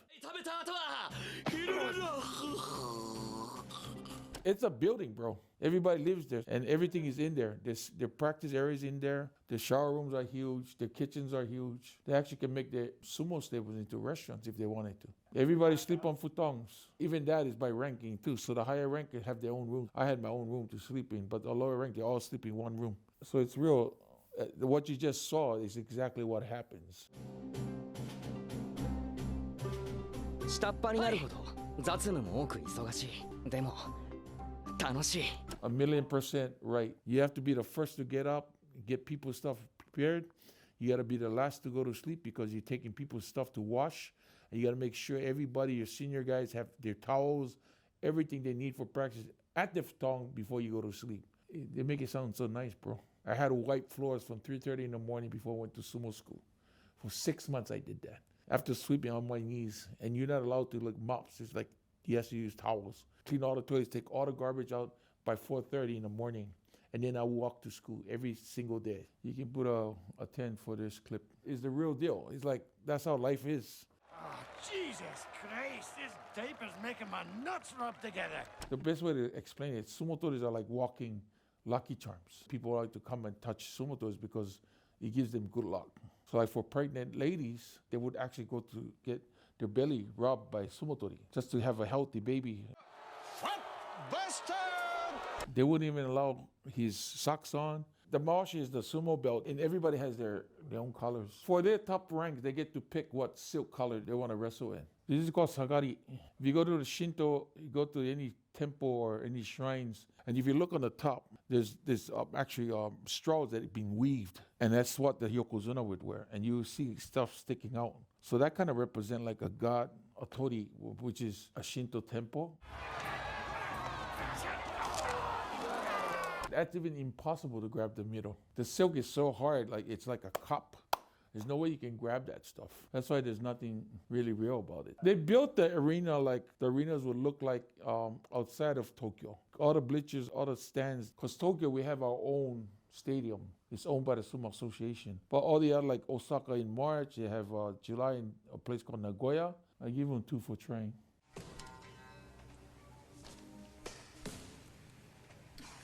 When the harmony comes from within, the balance will come by itself. Shingi Tai. The only good thing about this whole clip is Shingi Tai. It's the word that we use a lot. You know, the spirit of sumo. And when they plan to make you a high ranker, so the judges that judge us would actually judge us on that Shingi Tai. What she's trying to explain to girls have to get that spirit and stuff, but you don't really need that to do the squat. She's doing it wrong herself too. So if you look at a real good squat as a sumo tori, you notice they are going straight up and down. Their knees not even coming forward and stuff. You have to transfer all your weight to one side of your body, extend the knee that all your weight is on, and then lift your leg. Not easy. Everybody just lifting up your leg, that's not the exercise. They do have women sumo wrestlers in amateur level, and it's a huge sport in amateur level. The heavyweight ones are actually from Japan and stuff, so it's still prohibited. In professional sumo it is. They're not allowed to even step on our rings, that's why. Even our practice rings, they're not allowed, ladies are not allowed onto the rings. Maybe a 5, 4. Can see she's trying to score that, so I give them that much.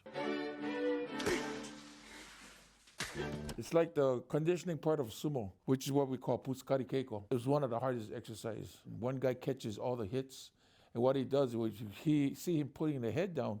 That is to try to get your opponent as tight as he can and see if he can keep his balance. When we used to do this, we weren't allowed to show anybody. The boss would actually kick all the media out. That's how hardcore it was. So what you see is exactly what we do.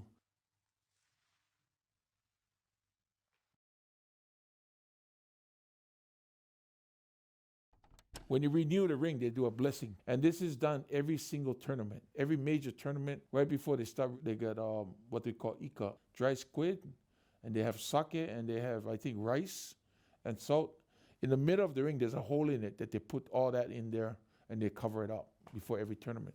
So it's very ceremonial. Give it a 10. This is a good one. Oh, this is Kitao. Good acting. But that guy is a real grand champion. So I don't think if it was real, this guy would have got his ass kicked. He's a 6'7", 430-pound sumo tori. We're the same age. We wrestled against each other a lot because his background is judo. So depending on how your body is built, there's techniques that you can use. For me, I'm round and big and heavy. So my idea of finishing a match, I have to finish within 5 seconds. That's my goal. It's illegal to punch in sumo. So this is not even a sumo match. It has no comparison. It's just another WWE. The other rule that people don't know, it's like when you grab the hair by accident, if you touch the hair, you lose the match. And the other thing, if your belt get loose and the judges around, there's 5 judges around the ring can see your jingle bells or your marbles hanging out, you lose your match. You can actually chop his jaw. You can actually broke the nose. There's a lot of guys who got KO'd right in the middle of the ring because of the chop. 0. Something like this would never happen. My name is called Shi Yanzi. Shi Yanzi is the Shaolin Temple name. Since 1983, I went to Shaolin Temple. So now I'm the 34th generation Shaolin Kung Fu warrior, disciple. In 1998, I came to London. My Shaolin experience, is more than 35 years. Shaolin style basically is the Kung Fu and the wisdom together, you learn. So it's balanced, the mind, body, spirit, balanced.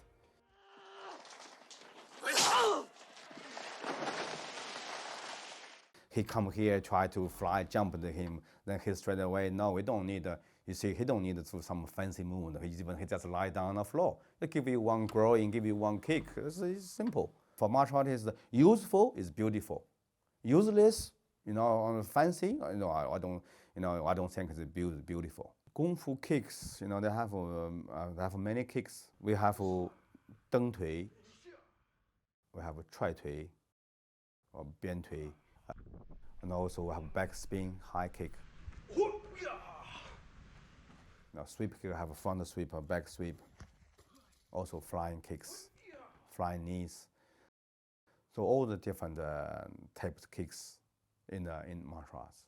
Punch is the same as well. Punch, they have some Chinese name one. Also they use like a boxing one. The one is a straight punch, and also you have a hook punch, and also they have a uppercut.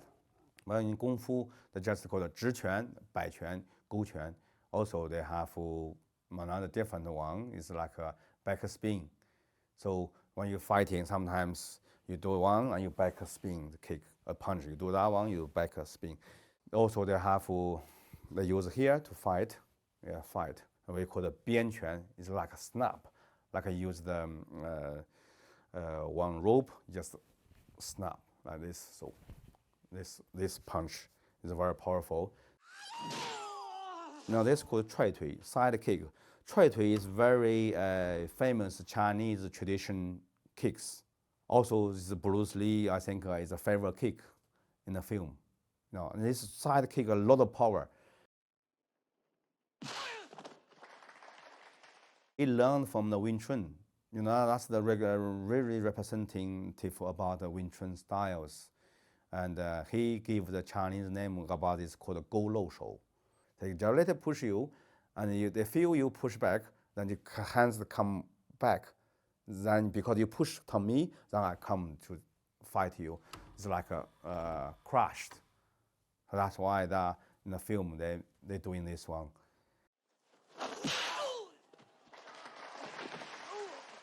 If you have the back flip, this skill you practiced, then you can. He's trying to tell the people in different situations what kind of technique you use. You can see they grab your leg and already lift up in that time. Then you go to back spin and do this kick. I think it is possible. For the easy way, if you grab my leg and one leg there, so I can punch you and whatever. I just quickly push you on the floor and beat you. That's in reality, this probably is most useful one. Bruce Lee film, you can see they called many millions of people to learn the martial arts. I watched this film in 1983. I went to Shaolin. You can see they have a lot of different weapons. Normally we said have 18 different styles, different weapons. So in here, I think at least they have 8 or 9 or 10. They have a stick, they have a spear, they have a sword, they have a 3-section chain, and also they have 2 sections one. This one is like one is a side long, another and on the top they have this long with a chain. When you use a stick, even you use a spear, because it's long weapons, that is quite useful technique. Because if many people they try to close to you, you holding in the middle, then you use your waist, you touch your waist, you turning. See, then this side become powerful, this side become powerful. They can hit people. The man is they don't want the people all close to him. Yeah, you want to make a big swing or whatever, so the people will go hiding or go back. So you have a space. When you use long weapons, you need to have a space. You don't have a space, you cannot fight. That's the one pulled me go to Shaolin Temple.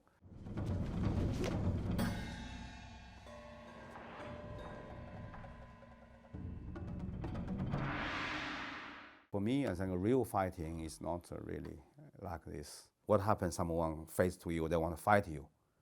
So simple, this question, you just give him punch or give him kick. You don't make some pose and whatever. So this is just for film, for show. That pose, Huang Fei Hong, Jet Li films, they made this pose. That pose is recognized straight away. I see it's Huang Fei Hong in Jet Li move pose. Another one is like it can be the crane or be Tai Chi, styles like that. Yeah, they do have look like they mix them many styles in there. Even they're doing and this they have Shaolin have this kind of also Baji have this kind of movement as well because it's really powerful. They also have Bruce Lee styles, but really don't have Bruce Lee movement. The Bruce Lee movement is really easy to recognize. I heard he doing this form. He spent 6 months to training. So for 6 months to get this kind of the acting like this is quite good. You can see the energy is there. So if they really put time to training, real Kung Fu, both can be very, very good. Chinese Kung Fu film, they really like to show some incredible result to people can see your Kung Fu, how good. For example, they fly, they go the knee to the floor, and the wooden floor have a big dent. So you don't need to see he do any fancy movement. Just that one is already tell that guy is very good Kung Fu. Kung Fu fighting is not like that. At least, in the Kata 5.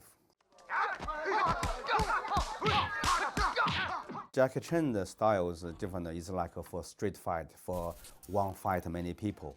He's very, very good action kung fu films.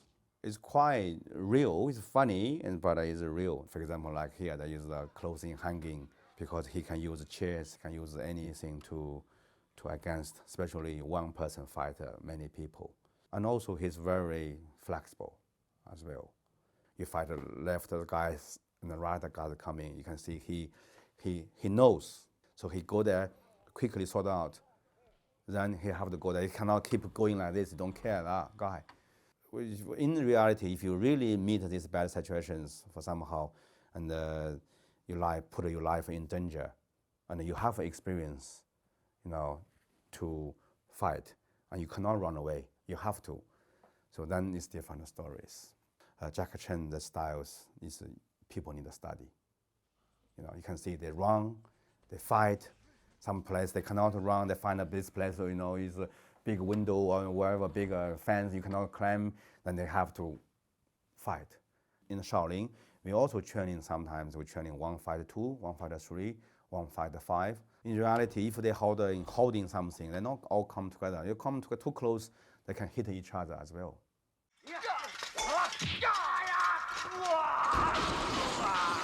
I think this kick is acting, but if they really have powerful, then it's possible because you can see they're holding the clothing hanging bar and they're kicking like this. So in the reality, we see many people like this. We punch, when you do 1 punch, they can fly. You do 1 kick, it's the same.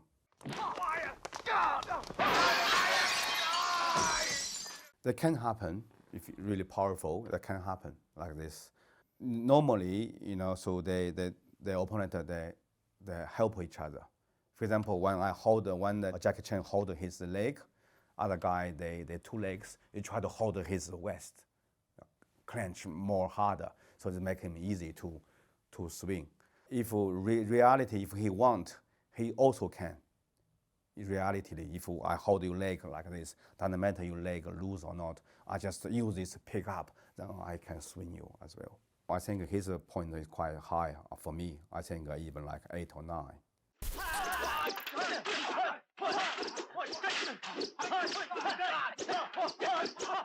The king of the weapons is the spear. And because the king weapons, that's why, because very difficult to practice, very difficult to make a high achievement. Then top of the spear, you go to stop, it's like an arrow shooting. So very fast, very direct, very powerful. It's hard to block, very hard to block, especially when they use this technique. We call it 拦拿扎. 拦 means block, 拿 means control, 扎 means stop. When we practice the spear in the Shaolin, the master teach, only I stand here to holding the stick, just holding the spear, just keep doing this movement. Pa, pa, pa, pa, pa, pa, pa, pa, pa. So practice many times. Then sometimes the master just show the tree, they have a tree, they said that they have 1 leaf. So you go to stop the leaves, the tree leaves. They just, it's even 10 times you cannot reach 1. In the film, you show that kind of skill. It's not easy to get. The sword, they have all different technique. For example, if you hold in the sword in here, so people use a spear to attack you. You go under, you see, then it's being blocked. So once you blocked, then you can use your sword to chop him to attack. And also they have 1 hand is free. Or if the spear stab me, so I go like that, so then I can use my hand, you see, grab. Yeah, so I'm doing very fast, I go, pa, pa, pa. If you, for example, if you go here, and then another guy is coming, doing something, so when you go here, so you blocked, and you have to quickly, you go down. So that's why the sword, they have a very important basic movement, we call the 缠头裹脑. 缠头裹脑 basically is your head. They use, for example, this is the sword, they go from here, go to your head, come back, come up, from behind your head, then come to here.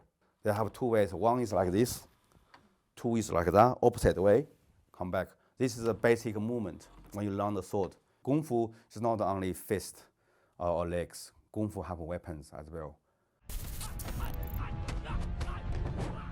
Yemen, he's acting, he's a Wing Chun master. Another guy, Hong Jinbao, also he's a Kung Fu master. That's the stories I try to test his Wing Chun style, how good is. So then the two use the different type of the traditional Kung Fu. The store, he step his leg and just jump fly to that. You see that? This already show incredible skill. I think it's for sure how good they are. All my life I never see some fight like this. Of course they're doing mostly the Wing Chun. You can see the Wing Chun like this. The barge, the barge. In Baji they have barge. Also in Shaolin they have barge. Xingyi also they have this kind of technique. This fight we don't. They are both is a traditional Kung Fu. They are both, but just different style.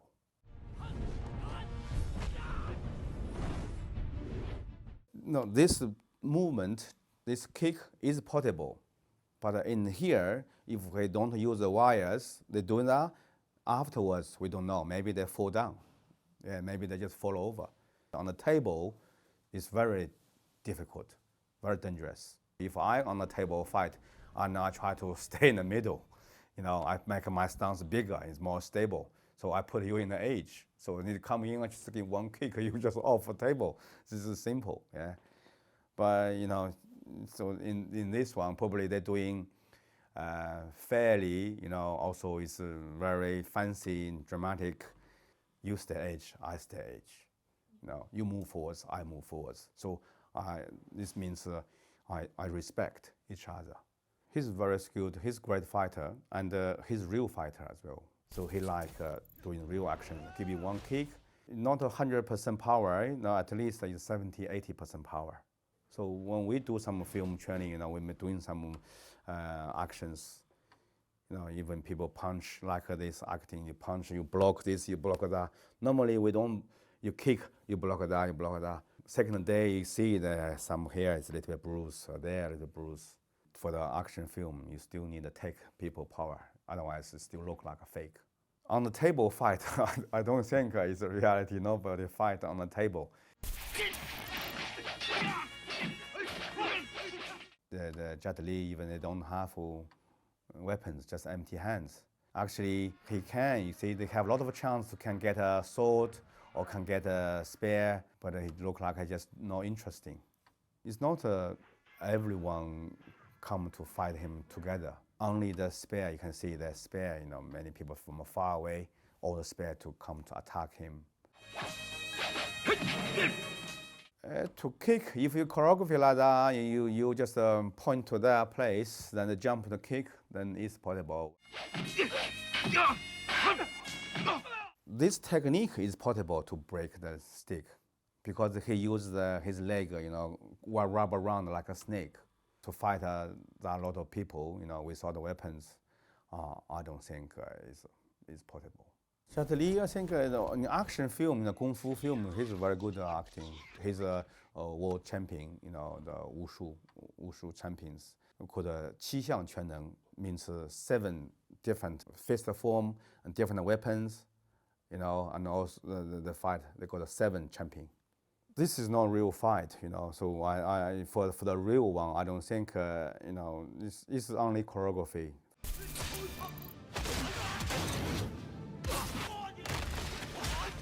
That is like a cartoon or something, so when they kick in wherever people fly, then you see that it's too much. I think it's like it's fun film for people. In Chinese Sanshou, they do have some grappling leg skill, but because you cannot overspin his foot, because you overspin his foot and the joint will be broken. If on the street fighting, you want to break his leg, and also that guy, the opponent, that's very experienced, if you hold his leg, you want to over twist in a 360 angle to break his knee, it's possible he will do the spin. You can do 2 kicks in reality, you can do in different way, but I use very clever, strategy You know, you can do one fake kick, then one real kick. You can do one sweep kick, then you just nearly fall down and give you one knee or give you one kick. They do one lightly control sweep kick, and you kick it, make you lose like that, and he's kicked, and then his foot come back, and boom, give you a second kick. Because this one they have a handle, however, so it's easy. It's more easy than the knife. Everyone have this, you know, called a foothold. Foothold is they have a foothold. This called axe, called a foothold. They're not throwing, they just keep doing like that. So you need to hold it properly, otherwise they will lose. Really, they don't. It's not useful. It's not difficult. His sword is much heavier than the monk's one. So in that point, you know, so if he use that and then you use this tool against, it's possible to break. They're two holding the sword, two different type of sword. One is not a very wide one. It's called a 鬼头刀, ghost head sword. And the monk with that sword is quite common in China.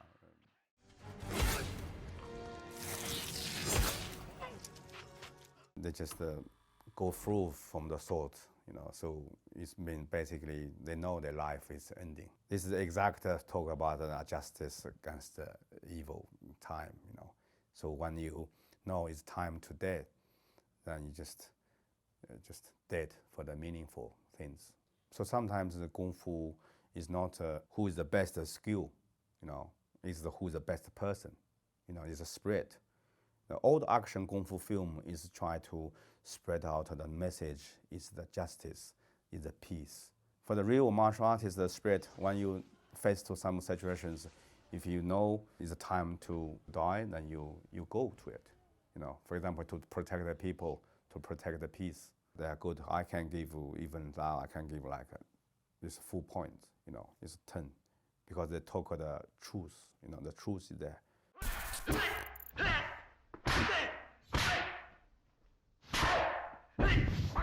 See, he got a hit, you know, 2 punches on his face. I think Bruce Lee, his acting, you know, that also is quite good, quite like a reasonable, like a reality. It's not only you beat someone else and you never get him beat. They show his the willpower, the spirit. You can see his eyes, his energy. You know, they try to show their best skill. It's very good. We watch his fighting even look like this century. In that time, martial arts, I think the real traditional martial arts is most people doing the forms. And also the fighting, never see some fighting like this. So he's like a genius man. When I was young in Shaolin, I have his book and I read a lot. Now we know about his stories. He have some experience of karate, he doing with taekwondo, he doing with the boxing. Afterwards, he got up, so and he calmed down. You know, he changed the techniques. For me, you know, he's my hero. He's my teacher. You know, so it's really for me to judge about to say about something like this. Opinion is, you know, for me, he's ideally, you know, the man. You know, is number 1. You know, if we say the score, you know, of course, it's full of the score. My name is Mestre Santo. I'm from Bahia, Brazil, and I've been practicing capoeira for 50 years. People take for granted how powerful the hands are. In the modern capoeira practice, we do have some strikes. You can use this part of your hand and you can insert as much as this. If I go like this up with full power, it's devastating. What they did is something that we do very commonly in capoeira. We practice that armada, and typically, you know, we get this close to go fast and be able to react. The front kick Benson, that was beautifully done because he used your upper body going back, he gained power. You can make someone fly like that. Wesley Snipes is an incredible guy, incredible martial artist, because they've exaggerated, I'll still keep that 9.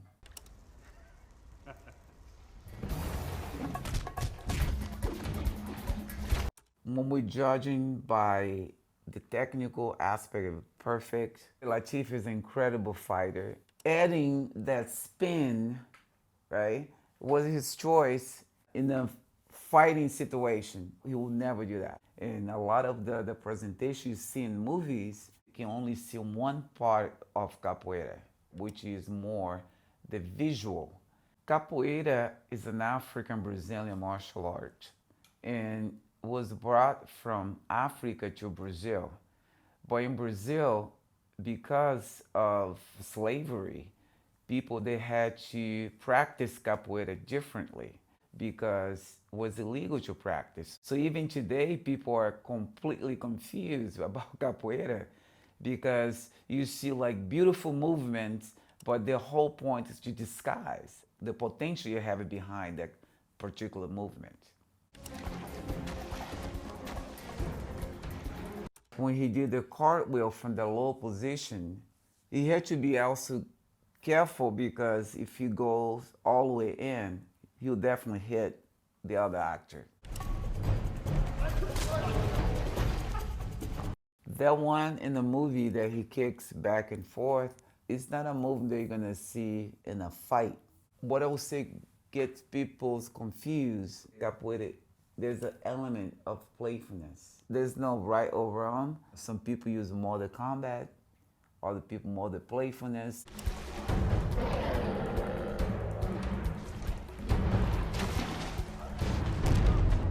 That's the meia lua, it's called half a moon. The way they was shot, you just see the kick going like this because they're not allowed to go all the way because it would be too fast for him to get out. And that meia lua in the real world really goes with the hill with full speed. Good luck with that. He won't be standing up right now. I'll give her 9. They were very to the point, but for safety, they had to pull back a lot of stuff. Great moment here. You see when he's doing a cartwheel, he's using the acrobatic as a way of attacking. You can definitely generate a cartwheel with your hands and without your hands. If you do without the hands, you get even more power because you're just throwing your body in such a force that's gonna swing very hard in the face. That slide is escape, but from that escape, typically you want to strike because what you do after the escape. That's the whole point. The nature of capoeira is escape and you have a follow-up. For that situation, you're dodging, then I will throw a meia lua, which is a low kick, can be like anywhere from the leg here or up to the head. No powers!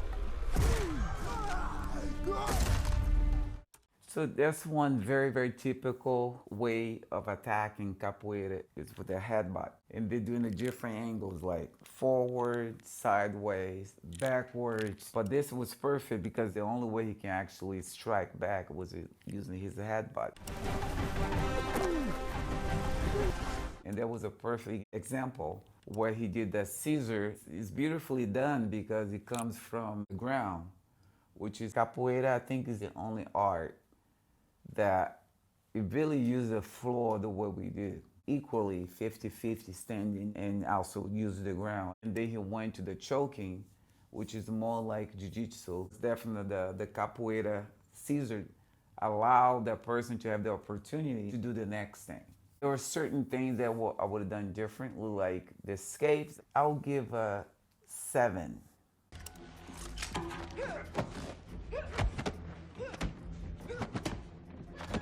It can be very fluid. It can be from slow pace to super fast and do like 5, 6, 7 day kicks like back to back. It can be super dangerous when you do that and when you have the right timing.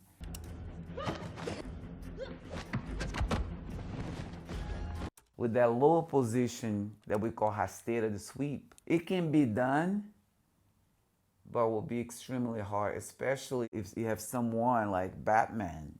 She will be more an advantage of waiting for him to attack her and be responding instead of being attacking all the time. And using techniques that will hit the chin, be more direct, the groin, the knee, throat, eye.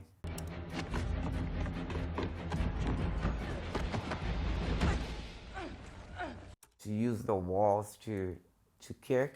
Visually it's great. When you telegraph, when you show what you're gonna do, that means the opponent will be ready to respond. It's not the capoeira nature of showing like a snake, and a snake will wait for the right moment to go. I'll give you a 4.5. Wait, what is it? It's capoeira. I thought maybe you were doing it wrong, but that's actually what it looks like. If you're practicing this, calling Ginga, that's silly. If I'm practicing Ginga, basically it's the extent that you do your triangle. I'm working my posture so I can block with my elbow. I can block down. I can block up. So you move, you escape, attack from that foundation. If you're just doing this all day, it's pretty funny.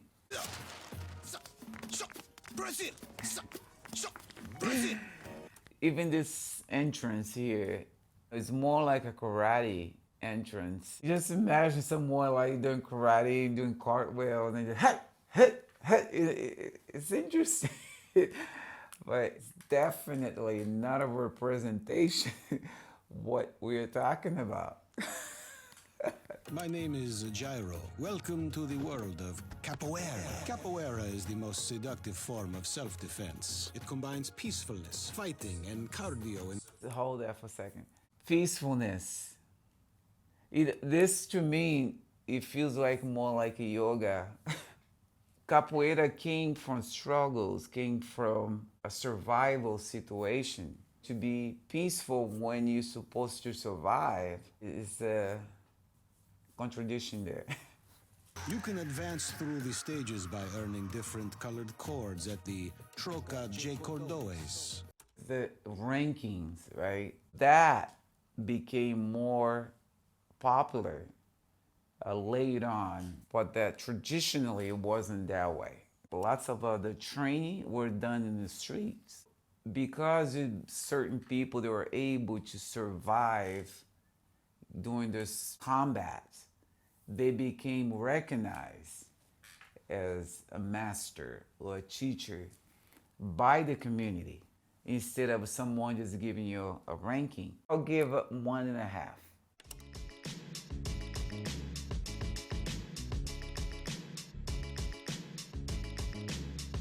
That was a great way to use capoeira with lasers. He's using a lot of capoeira Angola. There are two styles capoeira. Capoeira Angola, which you're gonna see a lot of the more fluid, slow movements. Some people can stand up as well, but most people, they'll be more on the lower part of the art. The other style is called Capoeira Regional that was introduced later by a master called Mestre Bimba, which you're gonna see more the strikes like the other films that you saw.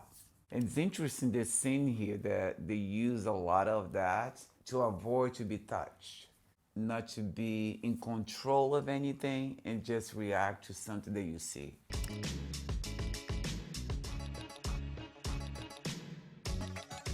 To be able to fall and be able to bounce back without putting a lot of effort. Did a good job as far as like using the flexibility and the abilities that we're capable of in capoeira. I'll give 8.5.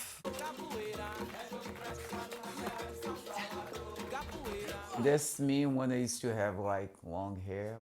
People think that we actually doing the fighting here. We are doing the harder circle to practice our skills. If you notice, there's no contact because it's more the training.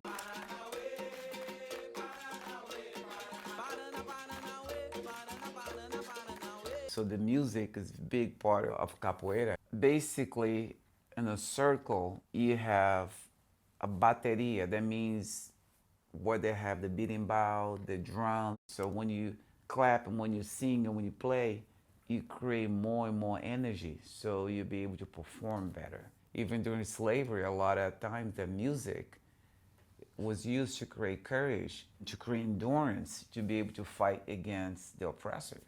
So the musicality is so important. It talks about history. It talks about struggles, how we're able to overcome, to become who we are today. I think this film was the first movie that actually featured capoeira from beginning to end. I won't give it 10, I'll give it 9.5, because I knew there was a lot of way to improve. Will Ferrell is such a funny guy. I think the capoeira here is definitely like overly exaggerated. You don't need to go over, but in a real situation, you just simply just go down and then drop the kick. If you're gonna spend that time just flying in the air, before you drop, they have many options to get out of the way and do all the things. Would it be interesting if it was a beating bow and he was like hitting people, then would be very accurate. The beating bow is the main instrument in capoeira, but using somebody's body to do that is pretty unrealistic. This one I will rate 6.5. It's too much of an exaggeration to complete one simple task. Okay, let's stop. Historically, it's a great story, but it took to a level that, for me, was unnecessary. Besouro, he was an incredible capoeirista. Traditionally, people that claim that he was able to fly, and it's very romantic, but this scene here, completely unrealistic. How can somebody be shooting and you be flying in the air like that? I can watch The Matrix and appreciate that. It's a whole different story here. Even though you have 3 people with rifles and you still be able to stand up, not very realistic, but it's doable. Capoeira came from that environment, fighting multiple people. It's just something that we know works, but again, it depends how good you are, how effective you are, how, efficient. And that goes with many other arts, not just capoeira. I will give you 4. Hi guys, it's Sugar Shane Mosley here, 3-division world champion, Hall of Famer. I fought the likes of Oscar De La Hoya, Manny Pacquiao, Floyd Mayweather. Today, we're going to be looking at boxing scenes in the Rocky and Creed movies. Try this. Now take this string, tie it to both angles, leave about 2 feet of slack. I ain't never had good footwork. It's real, but it's not all the way real. So sometimes people spread their legs too far when they're boxing, and so they can throw punches faster. So the whole thing with the string thing is you're able to step a little bit further out, but then bring your stance back to the position.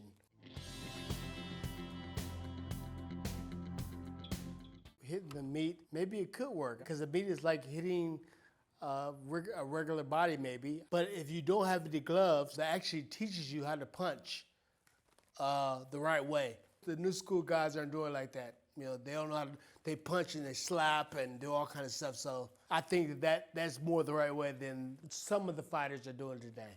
Let's put it that way.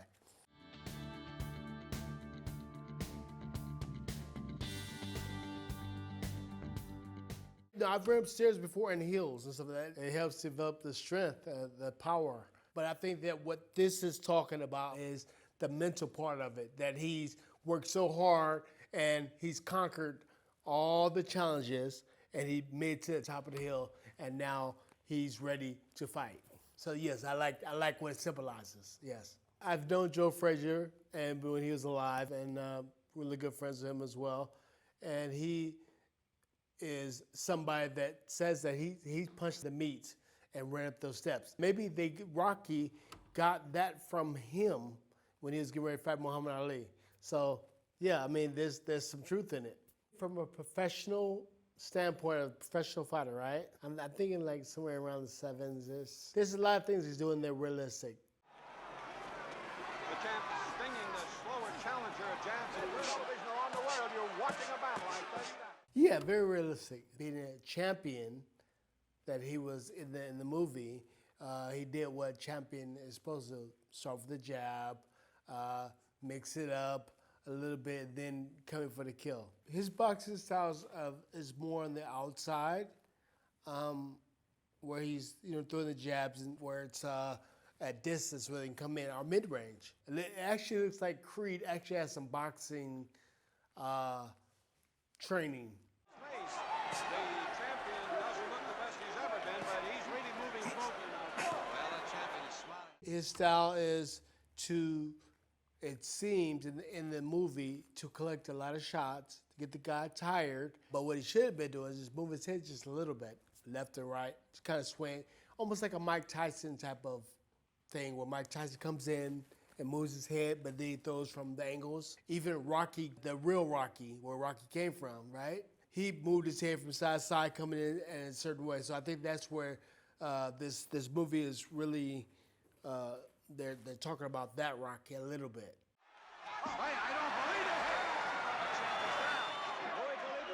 He threw the uppercut the last shot, and they caught him. And it's kind of like what happened with Tank and with Gervonta Davis and Martin. He was throwing the overhand left, and Martin was blocking it.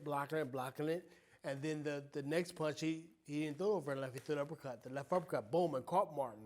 So he caught Martin with the uppercut, the same uppercut that Rocky did.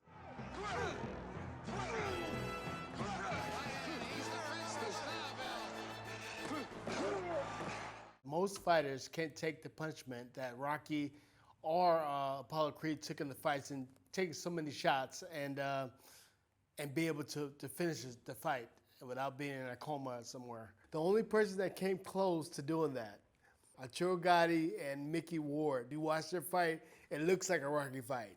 They both going back and forth, getting dropped, getting back up. Like it's crazy. It's almost like a movie. Today's fights, that would never happen because the fight would be stopped.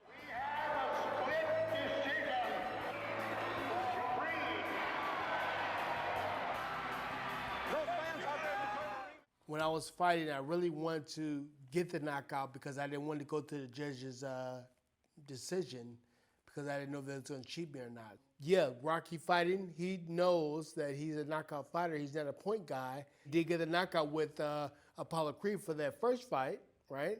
By one point, Apollo won or something because it wasn't a knockout, but it was a good fight. It was a good try. What they did is a 3, but what they're saying in there, he has heart, and he's going to go to the end.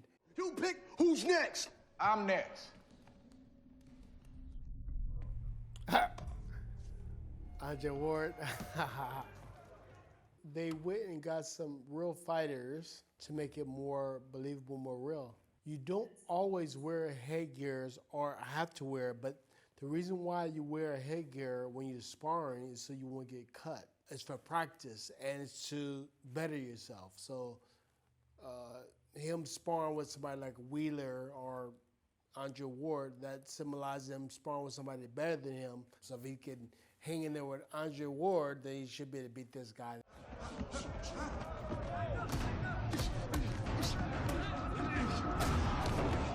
Well, that's the difference, is that in this movie is that they're showing a little bit of head movement. And, Sylvester Stallone, back then, they was just like, this is blood and guts and gore. That was the whole thing back then, is that we're going to fight until we drop dead.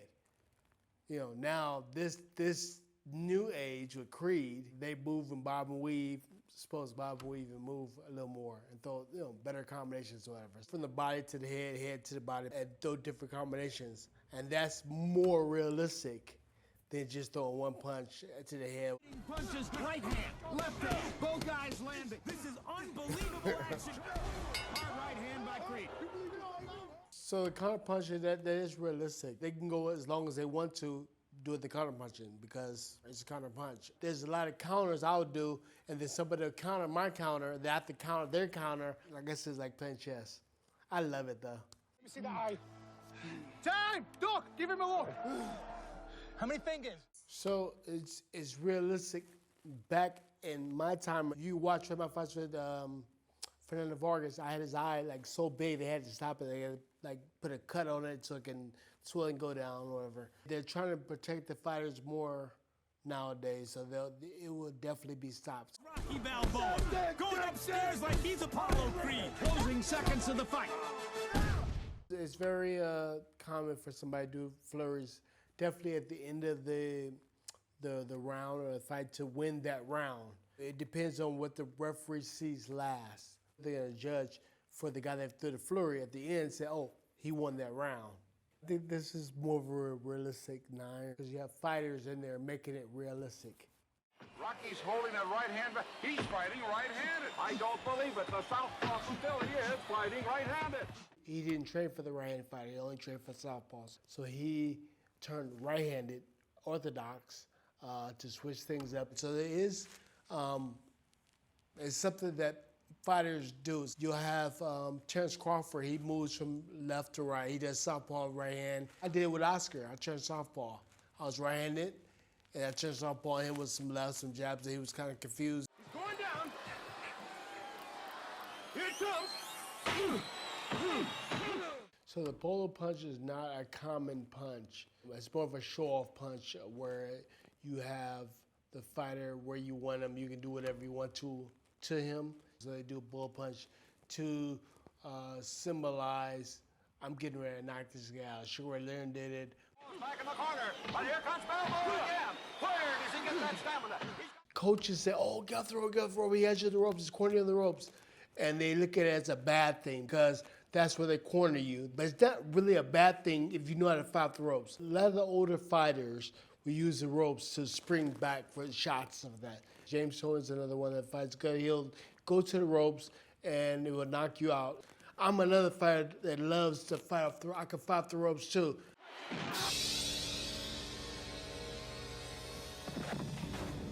But Rocky hit him and then they're both going down. That didn't make sense. It would have been better if Rocky would have hit him and hit Rocky at the same time and they both went down. Then that makes sense. It has happened where both guys hit each other, boom, and they go down, and the one that gets up is going to be the winner.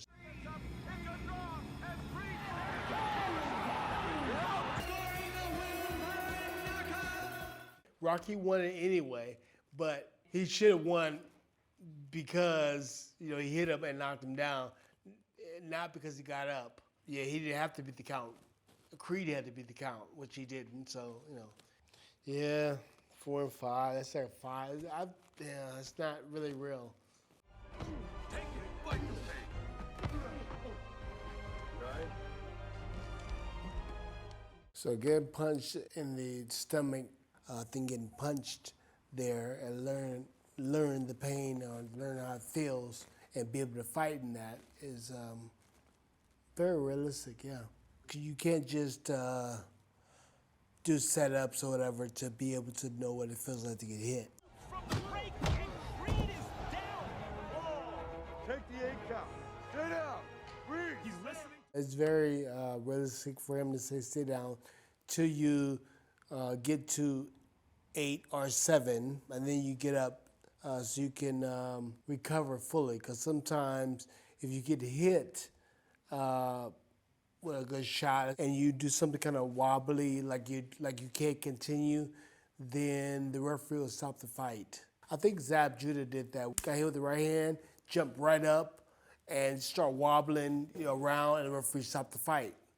If he would have stayed down, probably would have still been fighting. Watch, Jim. I don't think Drago has anything left, but he refuses to give up. And that's it. So throwing in the towel for a coach or whatever is when you know that your fighter has no more left to save him from getting hurt. So it's the referee's job to jump in there and say, listen, you had enough. Or the coach, the coach that's with you and says, you know what, I know you can't do anymore, I'm throwing the white towel. Stopping the fight is like when, I guess, Creed's father dies from fighting Drago. I guess they stopped the fight, so this time Drago actually steps in and throws the white towel in to stop the fight. I think it's very realistic. I'll say 9. My mother's on it. Come on, a little harder, Jim. I don't think it's that realistic, but I just love the movie. This is probably my best rocking was rocking through with Mr. T. Mr. T is funny. But I just love the sayings he's doing, like how angry he is and how he taunts everybody. He kind of gives me the James Tony, because you know James Tony's kind of like this too. So what he's doing here is he's throwing only hooks. This is the style that gives a lot of people problems because it's something that people don't normally do. You normally throw jabs first, right? So if you're not throwing jabs and you start off with left hooks, then it's like it's not by the playbook.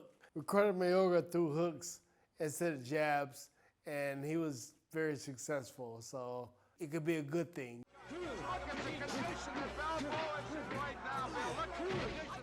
I think the reason why he's missing a lot of shots, he's missing a lot of big shots, because he's trying to knock them out with every shot.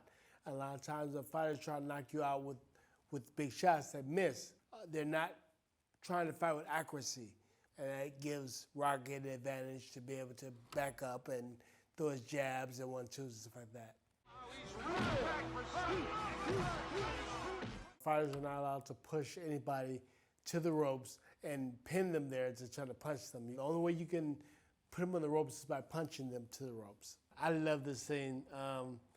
Even though it's not real, like a 7. Wash him down. Oh, wow. That's been videos. It was interesting.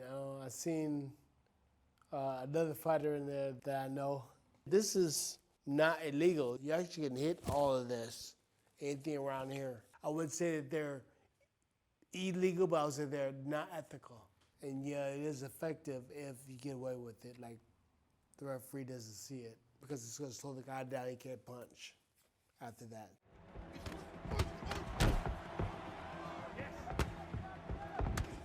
The parry can get you in different positions, so not just to block the shot, the parry, but also to maneuver the guy from throwing his next shot. A lot of times people will just block the jab and then the right hand comes, but I could actually swat his jab over and knock his right hand off so he can't throw the right hand. Even if I parry it down, like they'll just block it straight on. I'll block it different ways to make it hard for him to throw the next shot.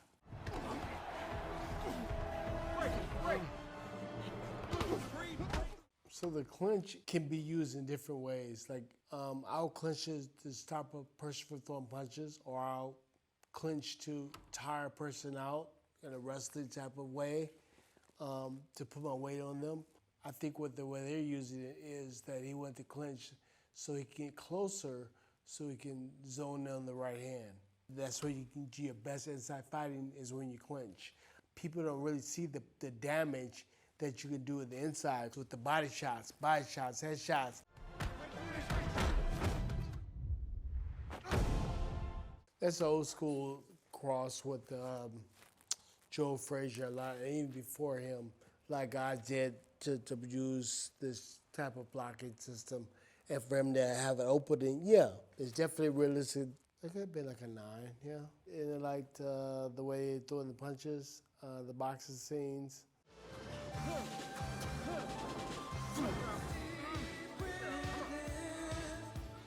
Well, if you notice in the training methods, did you see them doing any boxing? They're not emphasizing the boxing part of it. And that's really what you're supposed to be doing when you get ready for a fight, is boxing, not how much you can lift, or how strong you are, how fast you are. Bravo has taken Ivan Drago's best punches so far. He's cut and he's bleeding, but he's on his feet. Rocky being a lot smaller than Drago, yeah, definitely a disadvantage. I fought in a different weight class like this at junior middleweight when I fought Winky. That's why I said Winky was probably my toughest fight, because when I punched him, nothing happened. He was so much bigger, it was like hitting a pillow. Fighting somebody like Drago for Rocky is definitely tough. He's cut! He's cut! Russian's cut! And now it's Rocky Balboa coming after Ivan. So it depends on the fighter whether the cut will make the fighter want to go after the other fighter, knock him out, or he's trying to get away from the guy because the guys hit him on the cut. So, like Marvin Hagler got cut with Tommy Hearns, and he went after Tommy Hearns. You have other guys that might get hit with a cut, make it feel like he's insecure and inferior, that the cut's gonna stop the fight.